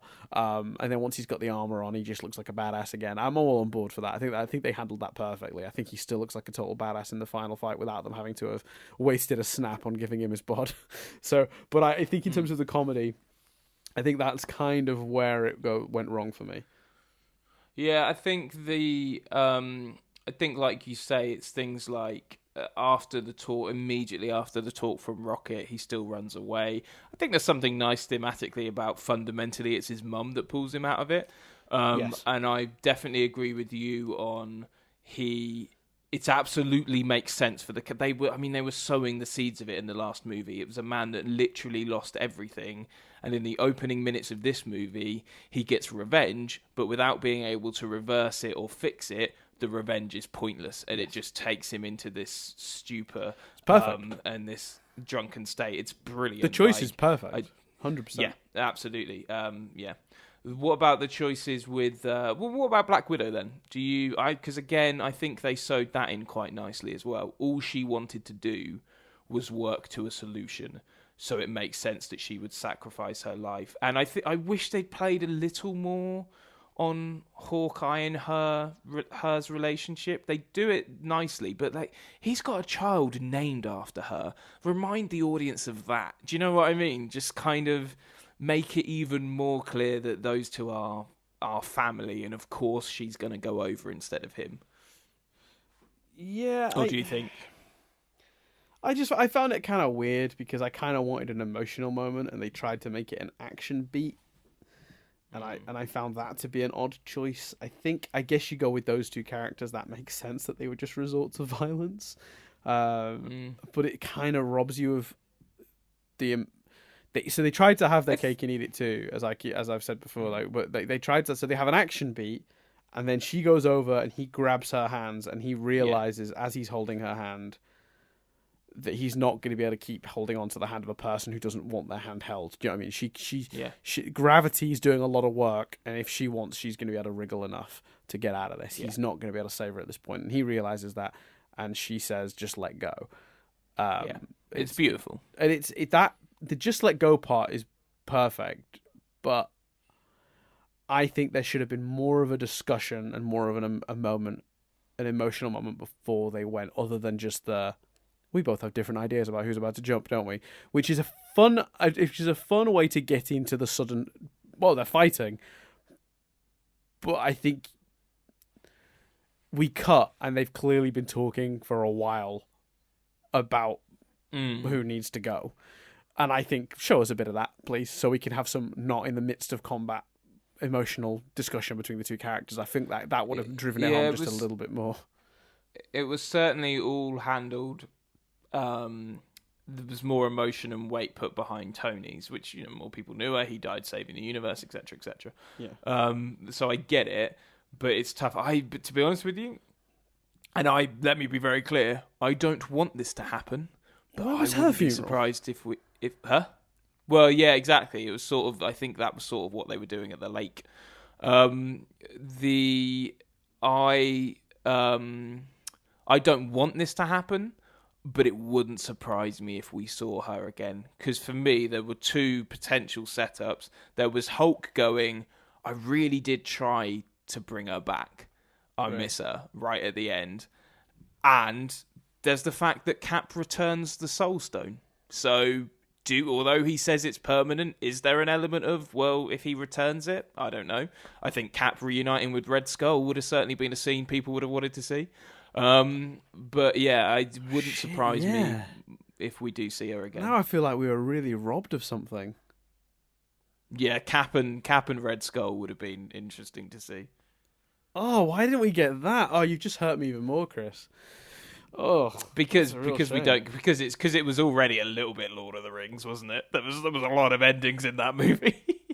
Yeah, not quite at Lord of the Rings, but yeah, on its way for sure. I think.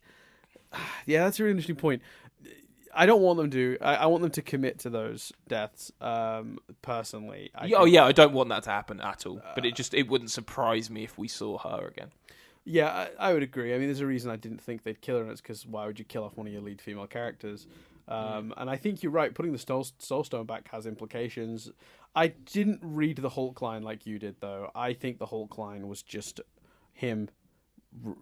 I think the intention of the writers there was to just remind us how much that's going to hurt him, because she got a moment with Hawkeye.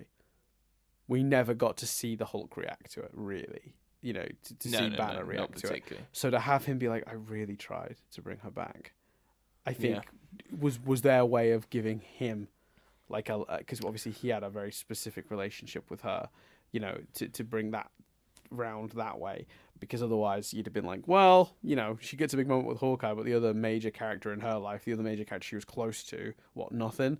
Like, you know, you would have, I think people would have criticized that. So I read that as they put that line in for that reason, not to set up, but there's no reason, you're right, there's no reason to think they couldn't be used for both. But I didn't read it that way when watching it, if that makes sense. Speaking of female superheroes, did you think, because you've said a lot about self-indulgent, did you think that moment was self-indulgent? The moment where they're all lined up, or was it just one of those "it's fucking awesome, who cares" moments? Yeah, fucking awesome, who cares? I think because I think they did it. They did it in the last movie, and I thought it was really cool then, but it worked so much better here. Because it was everyone, yeah. Because it was everyone. In the last movie, they really couldn't do it with everyone, and in this movie, the only thing that was a little pang of like, was Natasha, the first one. You know, she got there first. She was, you know, she should have been leading that pack. Yeah. And that was the moment I cared about the loss of that character, not when she actually went. The moment I went, was when they all lined up and, you know, were not with her, you know. And I think... Do you think you could have even had a "this is for that" moment? I suppose that's complicated because, like, Scarlet Witch, presumably at that point, doesn't even know she's dead. Yeah, I thought about that at the time, and I thought they could have done that. But then I looked, like you, I did that math of which character here did she have a functional enough relationship for that to be the thing. And also, what I loved was it's the moment where they get the gauntlet off Spidey, right? And then so when they're walking forward for a brief minute, Spider-Man is just walking amongst them. I thought that was it was really funny. Yeah, he had to awkwardly shuffle off to the left to let the ladies have their moment. I just thought that was funny. I also love, and I didn't, it's not criticism because the moment makes it worth it, but I also love the idea that presumably Hope has gone, right, need to do this, need to fix the van. Wait, hold on. Sorry, Scott. The ladies are lining up. Yeah. And I'm going to join them. Like, do you know what I mean? She actively stops what she's doing. It was great how they built it, though, because it's one, brilliant. Then it's two, then it's four, and then there's like 8 of them. And then you go, oh my God, this universe really has set up a lot of like awesome, badass women. It's sort of weird seeing them line, because in the last movie, it was like 3 or 4 of them lined up at once. I think it was Widow, Scarlet Witch, and then no, it was Black Panther's girlfriend. I can never remember her name. Is it his girlfriend? I think so. Yeah, the lady that plays Michonne on Walking Dead. Yes, yeah. And then there's one other. I feel like there was 4 of them. Wait, is that right? Is that right? Or is no? No, it is. It's those 3. The 4th character is Thanos' female lieutenant, and they fight her. Yes, yeah. That's what it is. That's what I'm thinking of. It's those 3 fighting Thanos' female lieutenant. But, like, in this one, it's fucking when, you know, fucking Pepper lands and Captain Marvel lands and fucking, like, Hope is there. And it's just like, oh, awesome. How cool is this? Valkyrie. It's brilliant. Yeah, Shuri's there with her bloody laser fists. Shuri's amazing, because Shuri has never really been seen in combat that much. So I love that Shuri's there, because you can't do it without her, because she's the best Disney princess. I mean, she did a bit of combat in the last movie, didn't she? She had her big gun things. Yeah, and she fought the Black Order as they came in to get Vision and stuff. So yeah. I was surprised, but then I mean, you got to think this shit's planned. But given how much Guardians 3 has been talked about as... I think I know what you're about to say. Go on. Well, just given how much it's been talked about as the end of their story and really being a volume 3 of the first 2 volumes, I'm very surprised at how much it's... you could just jump into another Ant-Man story right now. We are going to just jump into another Spider-Man story. They got some, it's Guardians 3 going to start with a recap of this movie to explain why there's an evil Gamora running around and Thor's potentially there, Well, now, I think it's very interesting to see the 2 choices that were made in regarding to those. First of all, Gamora. Interesting, right? Because here's the thing. When Tony snaps his fingers, does he know she switched sides? Oh, right, yeah. Right? So here's the thing.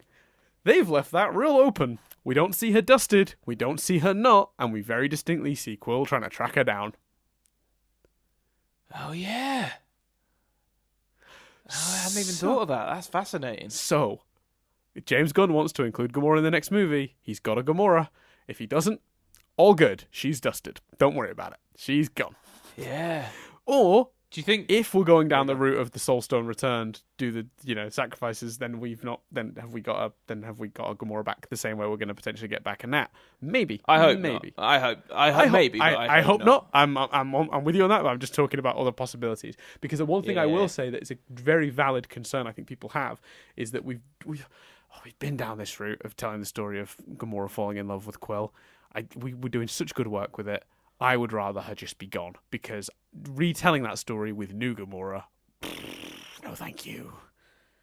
Yeah. So here's the question. She was part of Thanos' forces. She came over. Does the Soul Stone, did he just go, everyone who's with Thanos, and then the Soul Stone knew that she'd changed sides? Or was it Tony had to literally think specifically of people, therefore, did she get dusted or not? She could have easily been dusted. The Thor thing is almost identical, in my opinion. Thor's on the ship, but he specifically was just like, I'm hitching a ride. So you open the next Guardians movie and he's on that ship, you're not surprised. If you open the next Guardians movie and he's gone, also not surprised, they've dropped him off forever to his next adventure. Totally up to James Gunn. Everything else in this movie felt so definitive, and like they definitely put a little button on it, and like that's that sorted. Like Spidey gets to meet with Ned, and you're like, great, he's off on his next adventure. That's this adventure. The two things that were left the most open were the two things related to Guardians. Yeah, and it's and I get that as a decision because I almost finished this movie and went, you know what? I love it to bits. Clearly, we're still chatting about it an hour and 40 minutes later. I fucking love this cinematic universe. I think it's the most incredible achievement ever. Not ever, but I think it's it's certainly in film. It's one of the most incredible achievements. Part of me's thinking, you know what? Cool it. And they won't, because, of course we're getting sequels to Black Panther. Doctor Strange has a whole other sequel set up that, we haven't seen yet. But part of me is just like, oh man, do the internals, don't return to any of these. Who do you think we're getting again? I would be surprised if we got a third Ant-Man movie, to be honest, now. I think a third Ant-Man movie with an older daughter, totally on the line, like really? Totally a likely scenario. Doctor Strange for sure. Black Panther Doctor Strange and Black Panther for sure. I think a new Captain America. 3. I think a new Captain America movie for sure with Falcon as Cap. For sure. I think that would be great. What I loved about that, because as we left, we heard a few people be a bit like, oh, really, like Sam's Captain America. Yeah. But I love the notion of, you know what? Let's one for the comics. Let's do it. Let's do what happens in the comics. Imagine the notion of having to live up to literally Captain America when you're physically not Captain America. The on your left scene. Think about the on your left scene and how it must feel to be constantly being passed by someone like that and then having to live in their shadow and then be them.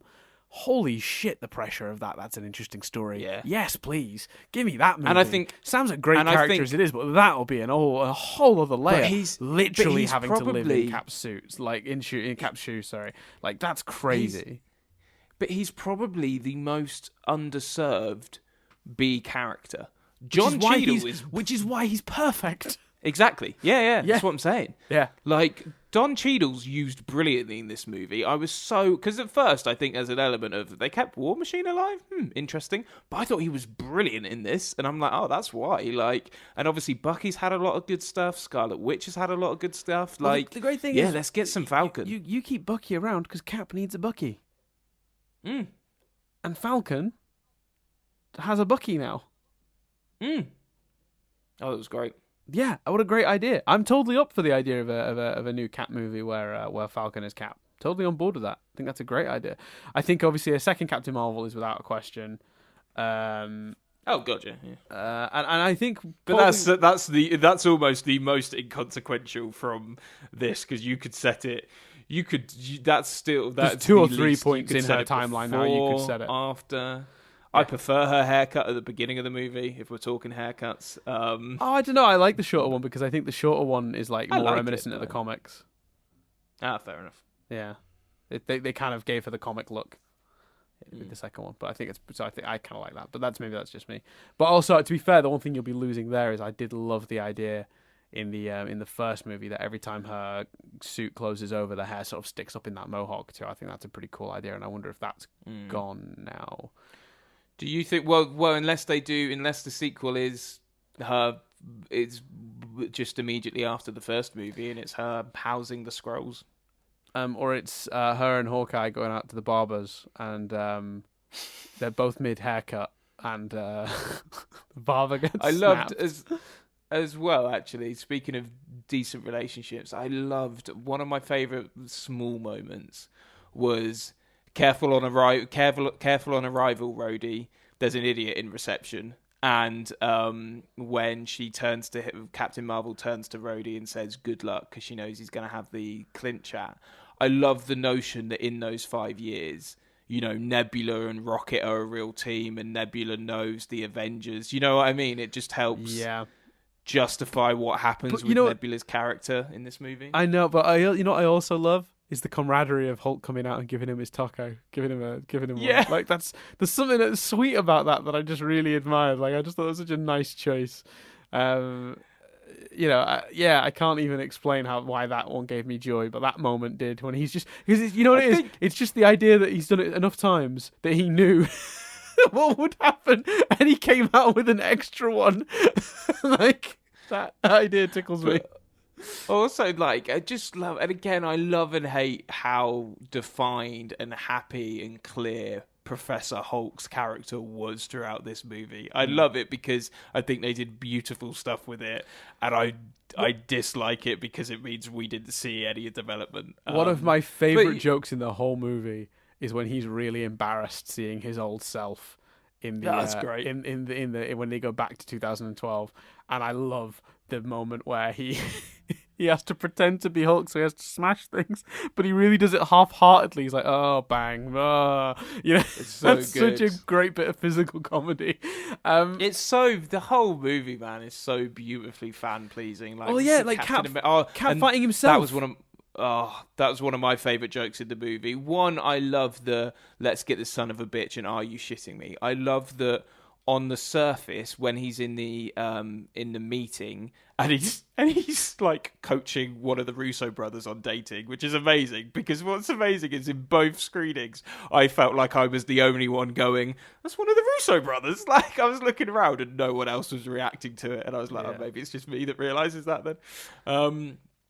But I love that he's doing that on the surface, but things like the "Are you shitting me?" and "Son of a bitch" shows just how much that character's been impacted and how much all this Infinity War stuff has changed him. But I just loved, it's so good. I can do this all day. I know. Yeah, it's brilliant. And I mean, there's so many little moments like that we could list. Like I am inevitable. I am Iron Man. Like what a great piece of dialogue that is. Like absolutely stunning. Well, mate, in an hour and 53 minutes, we've not actually talked about the fuck off big lineup. Yeah, the lineup's really interesting because I think what I realized after was that what I actually wanted was 2 moments. I think. Because the big lineup is incredible. So I was going to say for those who don't remember, because we do that a lot on our other podcast when we're talking about, old shows that we're reviewing.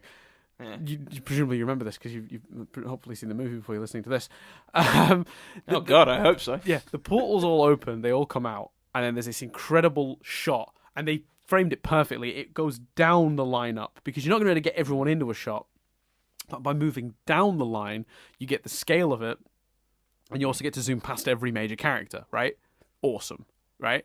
Love it. 10 points as they charge forward as well. Kind of reminiscent of that shot from Ultron when they're in the forest. Yeah, and it's side on and they're all going forward. What a great shot that was! Really, kind of an homage to that. You want to be able to pause the movie and just look at that. You that do, image, 100%. But you can't. But the problem is that's quite the extended cast shot. I think what I realized at the end of the film, one of the other things I kind of selfishly wanted, and I know the movie can't give me everything I'm ever going to want, so this isn't a criticism, but the one thing I realized I missed out on that I would have liked was a slightly more core group of Avengers group shot. So just slightly less an army and like all of the key players.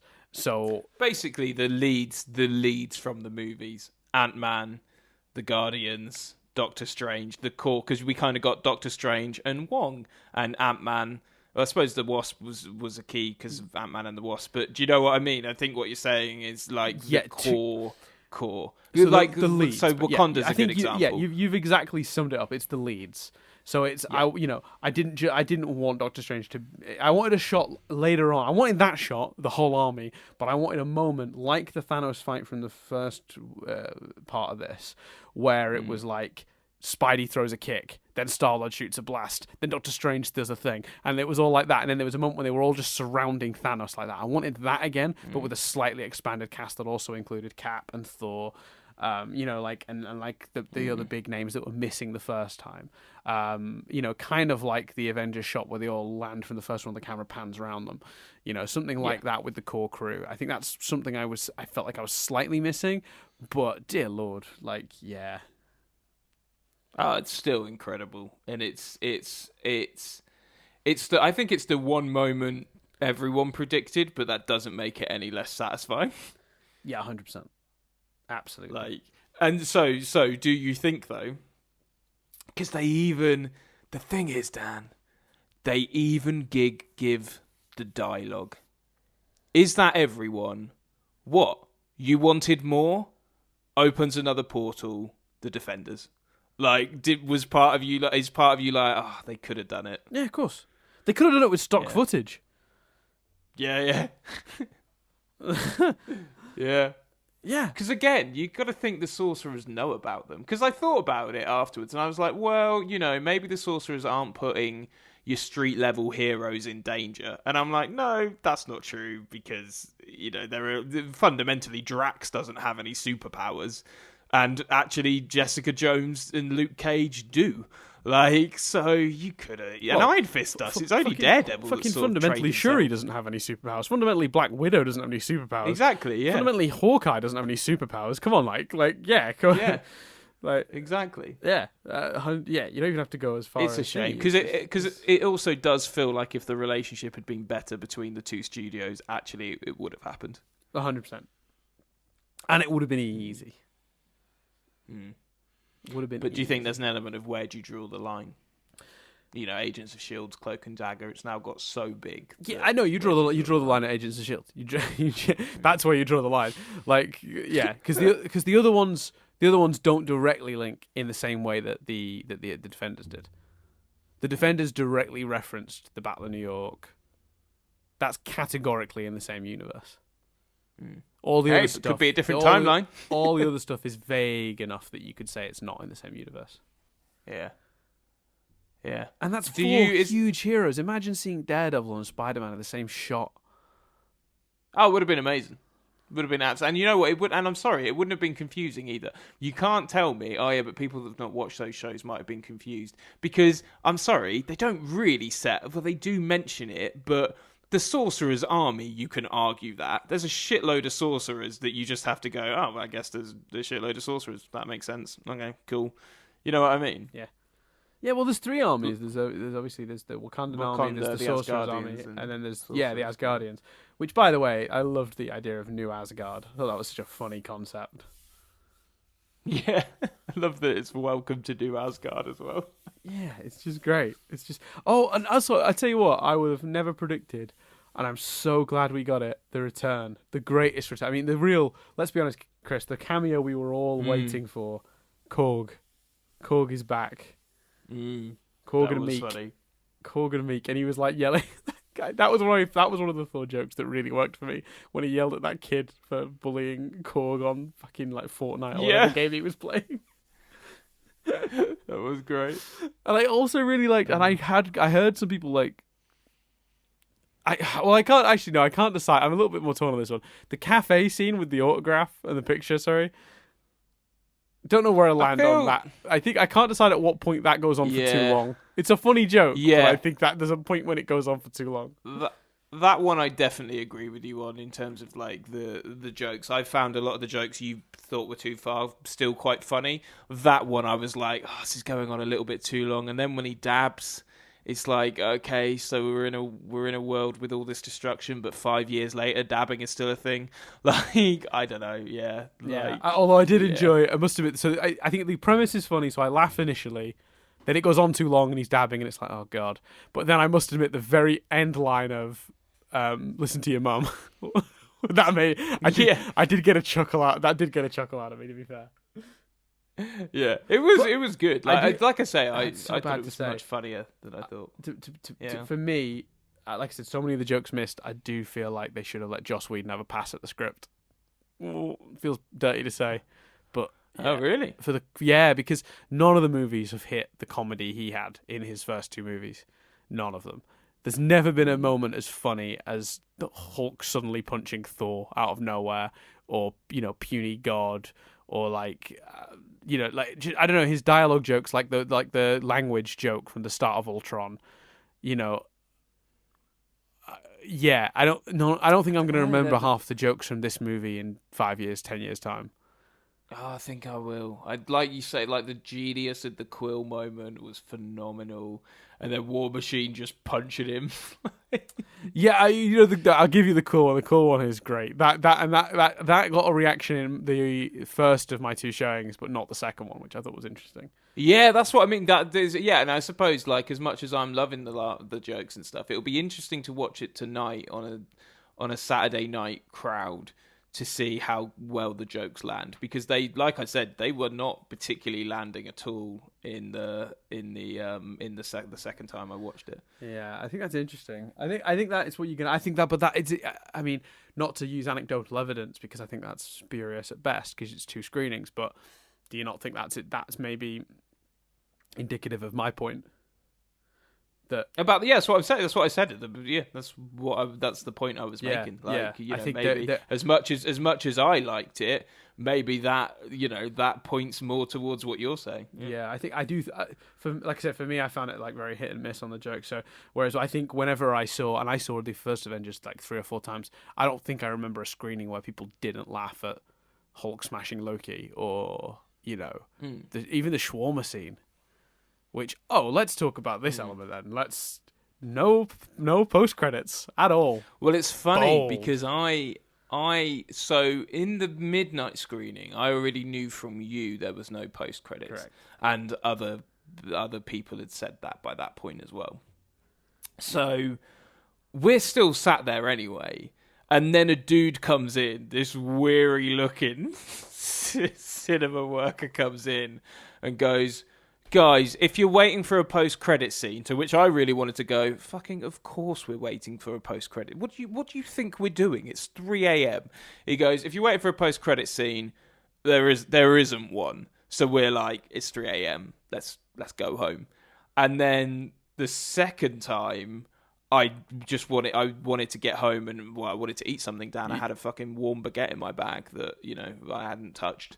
So I left, and a lot of people did. So I think word has got round about that. But I am determined, partly to honour the filmmakers and partly to hear the noise, because I know there's the noise at the end. Yes. I'm determined to wait. So I said to Jess earlier, I was like, look, either we're there till like 11 p.m. tonight because I want to see all the post-credit scenes, I want to see the credits, or I have to see it a 4th time. And she was like, but it'll be late and there's no scene. And I'm like, yeah, but I still want to commit, Yeah, I think it's a weird now. It's like the Marvel what's the thing when you go when they got like a Marvel pilgrimage of just sitting through the credits, like it's just like a part of the process now. Yeah. There is the sound at the end, which for those who don't know or missed it because there's no post credit scene, during the Marvel logo there is a hammering sound, which is almost certainly just a nod to Tony Stark hammering the costume in the first Iron Man movie. It's pretty much the same sound if you compare them, which people online have. That's what it is. So it's a nice little nod, but it's not worth sticking through for. The credits are beautiful. The fact that like the first few minutes of the credits that have the visuals are 100%. Yeah, beautifully done, and the six getting their autograph and stuff, like, mwah, it's fantastic. Yeah. And I do think, the end and Tony's death is incredibly impactful, and absolutely, you start with Iron Man, you end with Iron Man, beautifully written. The notion of he still kind of had 5 years of happiness as well, like, it's so much of this movie, and I feel like we've ended up, just by nature of reviewing, nitpicking quite a bit, because the awesome stuff, I said it when we were talking about, Captain America holding Thor's hammer, the awesome stuff is awesome, and there's not too much you can say if you just go, it's brilliant. But, as much as there are nitpicks and plot things, fundamentally this movie is absolutely incredible. Oh yeah, and it shouldn't be. It had absolutely everything going against it you could possibly line up. The sort of stuff that we normally use to excuse when something's a mess. When we go, there was too much hype. We all went into it with too high an expectations. There was, it had, 22 movies and 11 years worth of stuff to wrap up. Of course it couldn't wrap up everything. It was never going to do this or it was never going to do that. We got everything. This movie is everything to everyone. It's incredible. Like, it's a real achievement. And the fact that the biggest thing that we were able to spend the most time pulling up was just some time travel mechanics not quite functioning is incredible. That should, and let's be honest, that's a given. Very few time travel movies have completely flawless time travel. Like, it's a messy subject. It's never go. You are always going to be able to dig and find holes in that sort of stuff. Always. And I get why my friend at work is kind of put off by the idea of time travel being in it. But that's the other fascinating use of time travel. As much as you can pick it apart and do what we did, like, of course you can. It's time travel. But the real great achievement of that is the reason he was afraid of time travel is because he was thinking that time travel was going to be used in they've time traveled and reversed everything. Yes. And it's not. Time travel is not used in a backwards reversal motion in this movie. It's used to propel, and it's used used to help them get what they need. It's not about reversing things, and it's used to celebrate the last 10 years as well. No, I think that's it, because it's not used to get what they need. What they need is a plot contrivance. To be clear on that, the stuff they need is stuff that the scriptwriters have made them need, that they didn't necessarily need to need. Does that make sense? Mm-hmm. The screenwriters created the situation by having the opening scene where we reveal that Thanos destroyed the stones.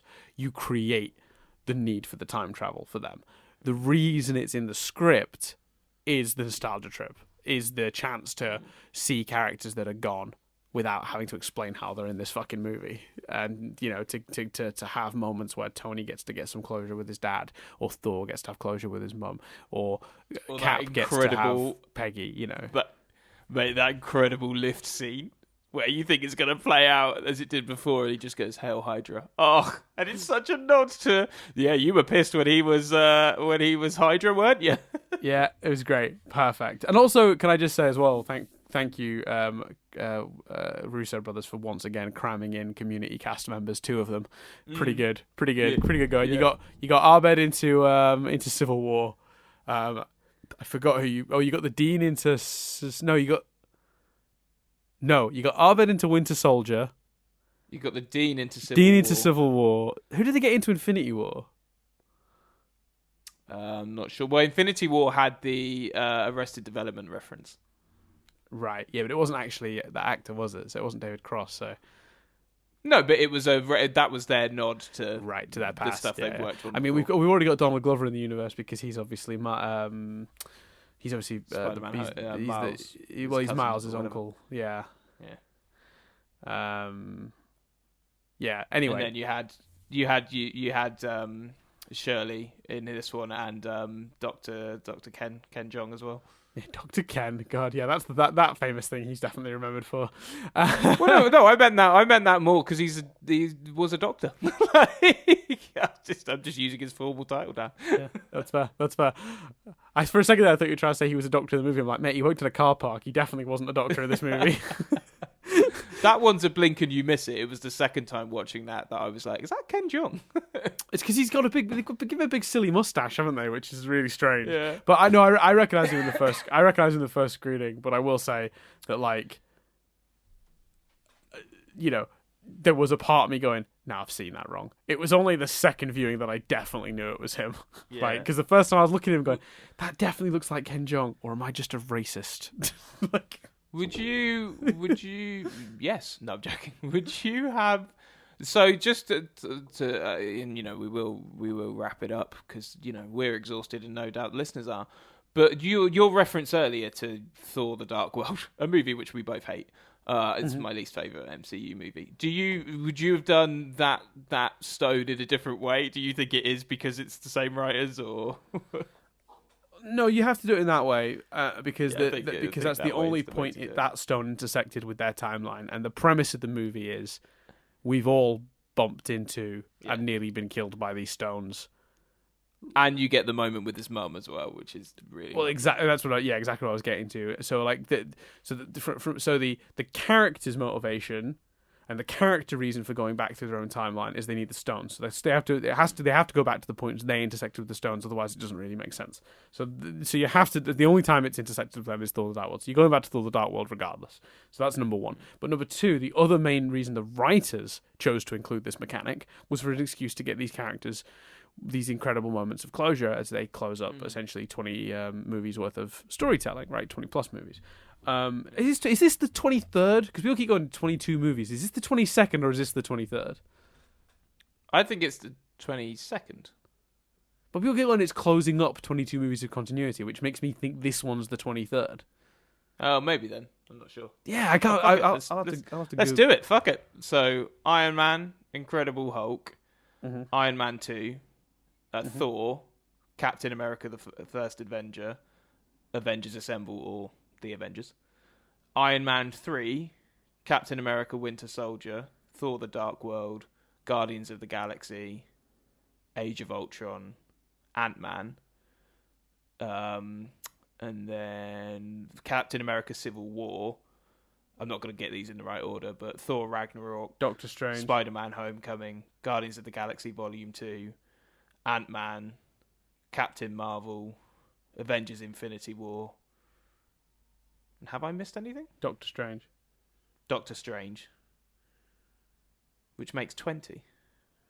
So maybe I've missed something because I fucked up the order of phase 3. Completely. So Iron Man, Incredible Hulk, Iron Man 2, Thor, Cap, Avengers, that's 6. Iron Man 3, Thor: The Dark World, Winter Soldier, Guardians, Ultron, Ant-Man. That's also 6. So we're at 12, right? So Civil War, Doctor Strange, Guardians 2, Homecoming, Ragnarok, Black Panther. That's another 6. So where are we at now? So it's 12, 18. We're at 18 now. And what was the last one I said? Black Panther. Yeah, so then it's 18. Then 19 is Civil War, 20 is Ant-Man and Wasp, 21 is Captain Marvel, 22 is Endgame. Okay, so Endgame is 22. Yeah. Infinity War. Like you said Civil War at the end there, but Infinity War. Yeah. Sorry, yeah, Infinity War, 22. Ant-Man and the Wasp, Captain Marvel, and so it'll be Spider-Man: Far From Home will be 23. I'd love to know what Phase 4 looks like, man. I think we've pretty much hit it. We know they're doing another Guardians. We know they're doing a Black Widow. We know they're doing a Black Panther. We're definitely getting a Cap Marvel. We're probably going to get a new Captain America. Yeah, I mean that's 5 films right there. I mean, I think it looks a lot more familiar than we're thinking it does. Does that make sense? I don't know if there are going to be too many. Which is a shame, though. I think it should be mostly new, personally. Oh, Doctor Strange as well. Yeah. I think it should be mostly new. I get it, of course it's not going to, and I want Black Panther 2, I want Captain Marvel 2, and I suppose they're not new, but they're not old either. I was going to say, I mean, it feels like we've had Doctor Strange forever, but he's had one movie. Because you know what, unless we do get Ant-Man 3, then every sequel will be from an origin movie that was in Phase 3. Yes. Oh no, not no, because of Guardians, they were phase 2. Yeah. Oh yeah, and I do think we will get an Ant-Man 3. I think he gets a third movie for sure. I want one. Yeah. And but to be honest with you, I want Thor 4. So the whole thing's redundant. Yeah. Yeah, no, I think Thor 4 will happen as well. And somebody was saying this the other day, like, I do. well, he's had a trilogy. Why does he get a fourth one? Because they only just figured out how his character works. Ragnarok was too good and too big for them not to want to play on that. Yeah, 100%. Like it's almost like Thor got a reboot in Ragnarok. Like now we have to make two more movies of that, please. You know what I mean? Yeah. Like, I'm trying to think if we missed anything. It's so much going on in this movie.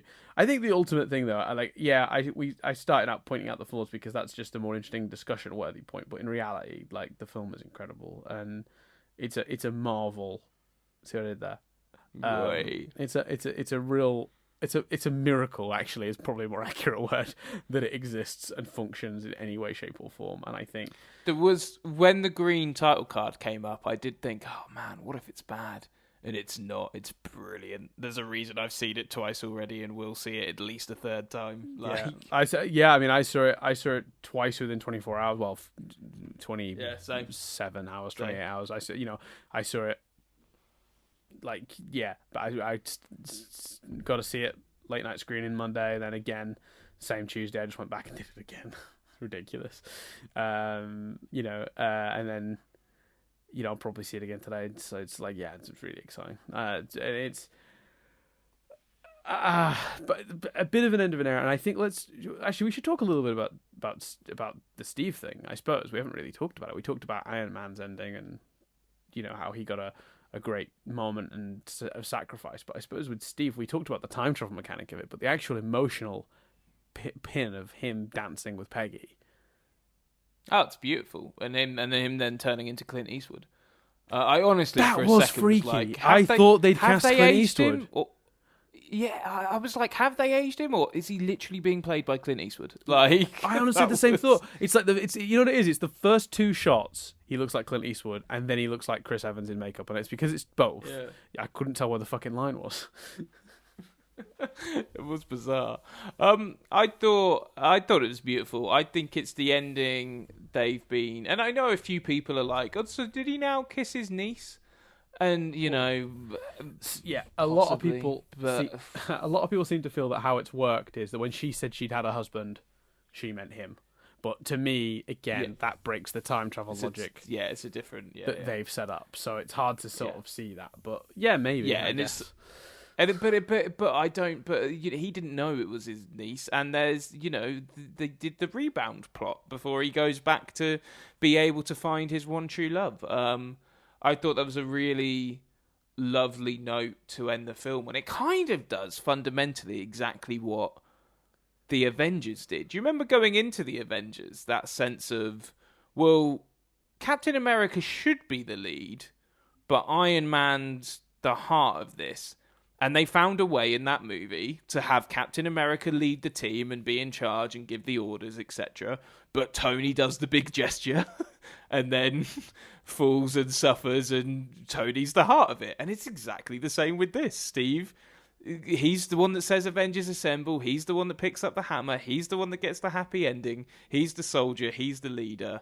Tony's the one that made the sacrifice and the heart of everything. Well, isn't that so interesting when you think of how they set up Captain America's character in the first Avenger when he's literally jumping on a grenade? Yeah, you're right. I hadn't even thought about that. The character that's sacrificed not once but twice now is Tony. But Steve went into the ice. Steve, starts with not by choice though. He didn't definitely know that's how that was ending when he got into that. Yeah. But both of Tony's choices were definitely ending badly. But I think they set up a scenario where any of those characters would have done what Tony did. But I think that it makes a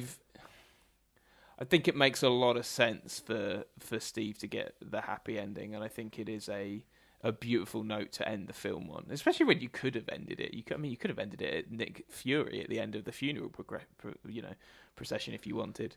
What did you think of them not having anyone get to speak Like, a lot of characters didn't speak. Like, Nick Fury didn't get a line in this movie. What's her face? Cobby Smulders' characters, Maria Hill, didn't get to speak in this movie. Coulson's not even there, and I know everyone thinks he's dead, but come on, like you could have had him stood next to Nick Fury. Yeah, but I thought wasn't there a shot of him? There was a shot of him, but it was in the past. That's right. I think he briefly appears in a blinking you'll miss it moment when he is when they're in the past and they're all gathered around to get the Tesseract, like Shield gather round.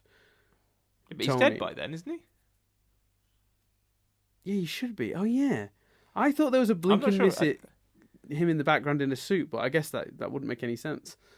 Also, actually, that's a question I had. How did that play out in their timeline? I don't know. But I did the joke of that. I did love the notion that after that amazing shot of them all posing and pointing at Loki, the notion that the very next thing that happened was Tony going, "Okay, we can stand around posing for ages, but let's crack on." Yeah. Yeah, I enjoyed that, but I part of me went like, well, how did they get out of this in their timeline? Because the guy from Shield's like, no, we're taking the Tesseract. You're not going anywhere with it. And I'm like, well, then how did they? But they did take the Tesseract, didn't they? Because the next time the Tesseract shows up is in the Hydra base at the beginning of Ultron. Or have I got that wrong? You've got that wrong, because Thor takes it to Asgard, which is where Loki steals it from. Oh, yeah. I don't know. Because remember, there's that shot from the end of the first Avengers where it's Thor and Loki's got the muzzle and the handcuffs, and Thor's holding the box with the thingy on it, and then they get rainbow bridged away. Yeah, I guess they somehow convince Robert Redford that no, they are going to take it, I guess. Yeah. Not in that movie, though, is it? No, I agree. No. It's just a bit strange.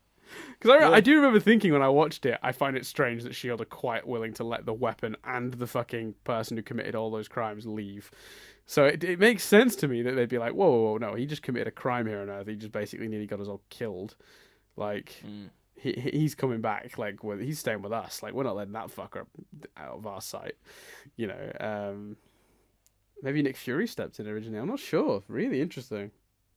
Yeah, it is, isn't it? Yeah, who knows? Mm. Do you think they're going to play around with the different timelines? Do you think we're going to get stories set in the alternate timelines, or do you think we're just? I hope not, because it leads to this shit. You know what I mean? Like, and I don't mean that like despairingly at us, but you know what I mean. Fine, give us Loki. I'm on board with that, and that really felt like a setup. But I'm still not sure they're going to use that though as the jumping off point for his movie. But yeah. What, you think it'll be a prequel? Yeah, I think there's like we said last week. I think there's plenty of room for him to just run off on his own adventure at multiple points in the timeline. So yeah, yeah. So yeah, I think the cleaner thing to do maybe is to do it from this point, because then, like I say, he really can be the god of mischief. No, I agree with you. I think if I was in charge of the show, I guess, how do you explain, or do you not explain? You just hope that the people who care notice that you start the movie with exactly, and that I think is why I hope they don't play around with the timelines, because I don't want this TV show is in this timeline, and this movie's in this timeline, and then this timeline's in this timeline. Well, do you think? But do you think that introducing time travel at all has kind of broken the whole show, the whole series now? Because time travel now exists. No, because fundamentally it's comics, isn't it? Do you know what I mean? Actually, like, it's no worse than the comics do, I think. And the payoff, the reward of seeing the two Captain Americas fight each other, the Quill bit, the triumphant nostalgia of it, fine. Because you could just choose not to ever go into those alternative timelines.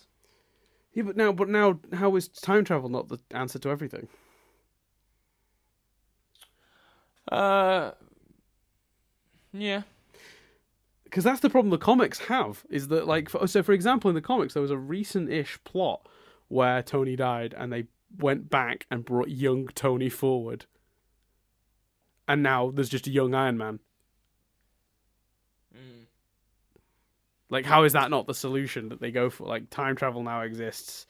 I don't know how you stop them from just using it as a solution to everything going forward. Well, I suppose, and that's the other question. What does the next Avengers, in quote marks, movie look like? Oh, who knows? Even if there is one, do you think there will be one, or do you think it'll be a different type of team up? No. I think it'll be the Avengers. I think what'll happen is I think they'll set up. I honestly feel like they'll do the Falcon is Cap movie, but they'll probably wait till after they've done the TV series of him first. But they'll do a Falcon is Cap movie, and then they'll do another movie where he is required to assemble essentially a team of Avengers, and it will be the core new team. It'll be Spider-Man, Doctor Strange, Ant-Man and the Wasp, probably still Hulk. See, but I think Doctor Strange is kind of just as problematic as time travel, because Doctor Strange can just pause, jump off into 14 million different realities, and then work out what they need to do. I think the obvious story to do, I suppose, is Secret Wars. I think you've set up the Skrulls now. You've got that possibility. Then you can have evil Tony Stark if you wanted to. You know, I think it wouldn't surprise me if they went down the Secret Wars but route, because that doesn't disclude my route of him having to gather a new team of Avengers. That's the threat. No, I never said it did. Oh, okay. It sounded that's what I thought you had that you were explaining. No, I'm just suggesting another comic that they could base the next movie on. Yeah, no, I think you're right. I think that would probably be the most likely next threat. Because you also then can do, like I say, if you wanted to, you can bring back Black Widow, Iron Man, or at least have them on screen.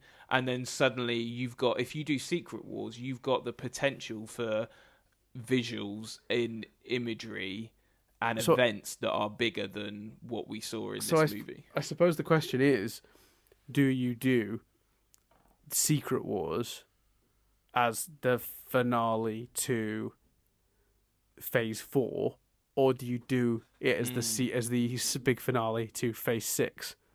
Do another 10 years of shit before you get to that.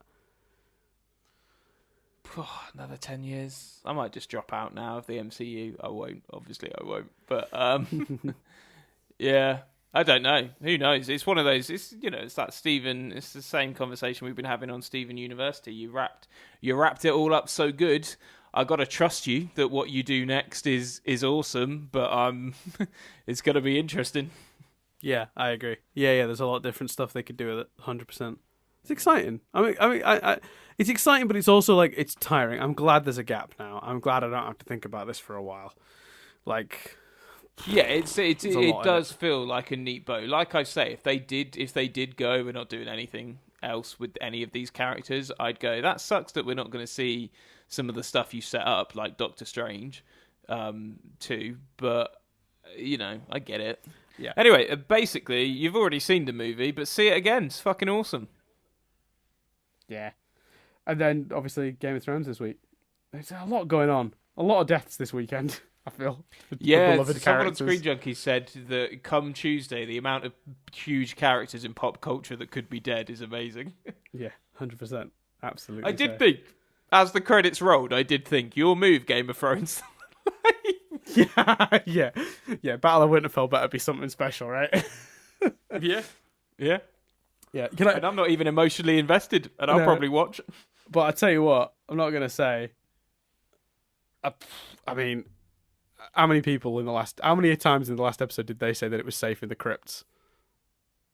Oh, mate, ridiculous! Even I, who who hasn't been watching, was going, well, the crypt's clearly a bad thing. And I went to Jess, I went, what's in the crypt? She was like, all the dead bodies. I was like, well, that seems fucking stupid. Can't this dude control the dead? Yeah, the Night King can literally raise the dead. Let's go where all the bodies are. Ridiculous. That's the safest space, guys. Like, that's way worse than you won't see me for a few years till the end of the movie. Wink. Yeah. Off I go. Yeah, it was. I can't defend it. I can't defend that. It was so on the nose. It was so on the nose. Oh God, you're right. Oh yeah. So bad. Oh Jesus. Oh, that's so funny because it's just well, yeah, that part of it was not good. Anyway, we're rambling. Thanks for listening. Hope this was. I think we've been rambling for about an hour and a half. Yeah, which is bad because it's a 2.5 hour podcast. So It's a bonus 2.5 hour podcast. yeah, I had a feeling it was going to run at least 2 because of the Yeah. just what Avengers is. But yeah, thanks for listening, everyone. To our hopefully surprise. We've not told anyone we're doing this little bonus episode about Avengers Endgame. Yeah, true. Anyway, thanks for listening, everyone. We'll see you in a week. I've been Dan Doolan. I've been Chris Billingham. Come back in 7 whole days' time for more, or something hopefully more like what we normally do. Nothing but static.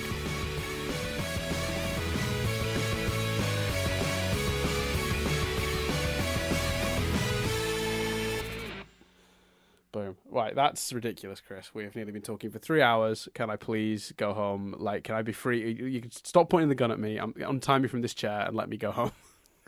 As amusing as that is, you know what you should do as a post-credit sequence? Yeah. You should put the noise of the noise of Iron Man banging.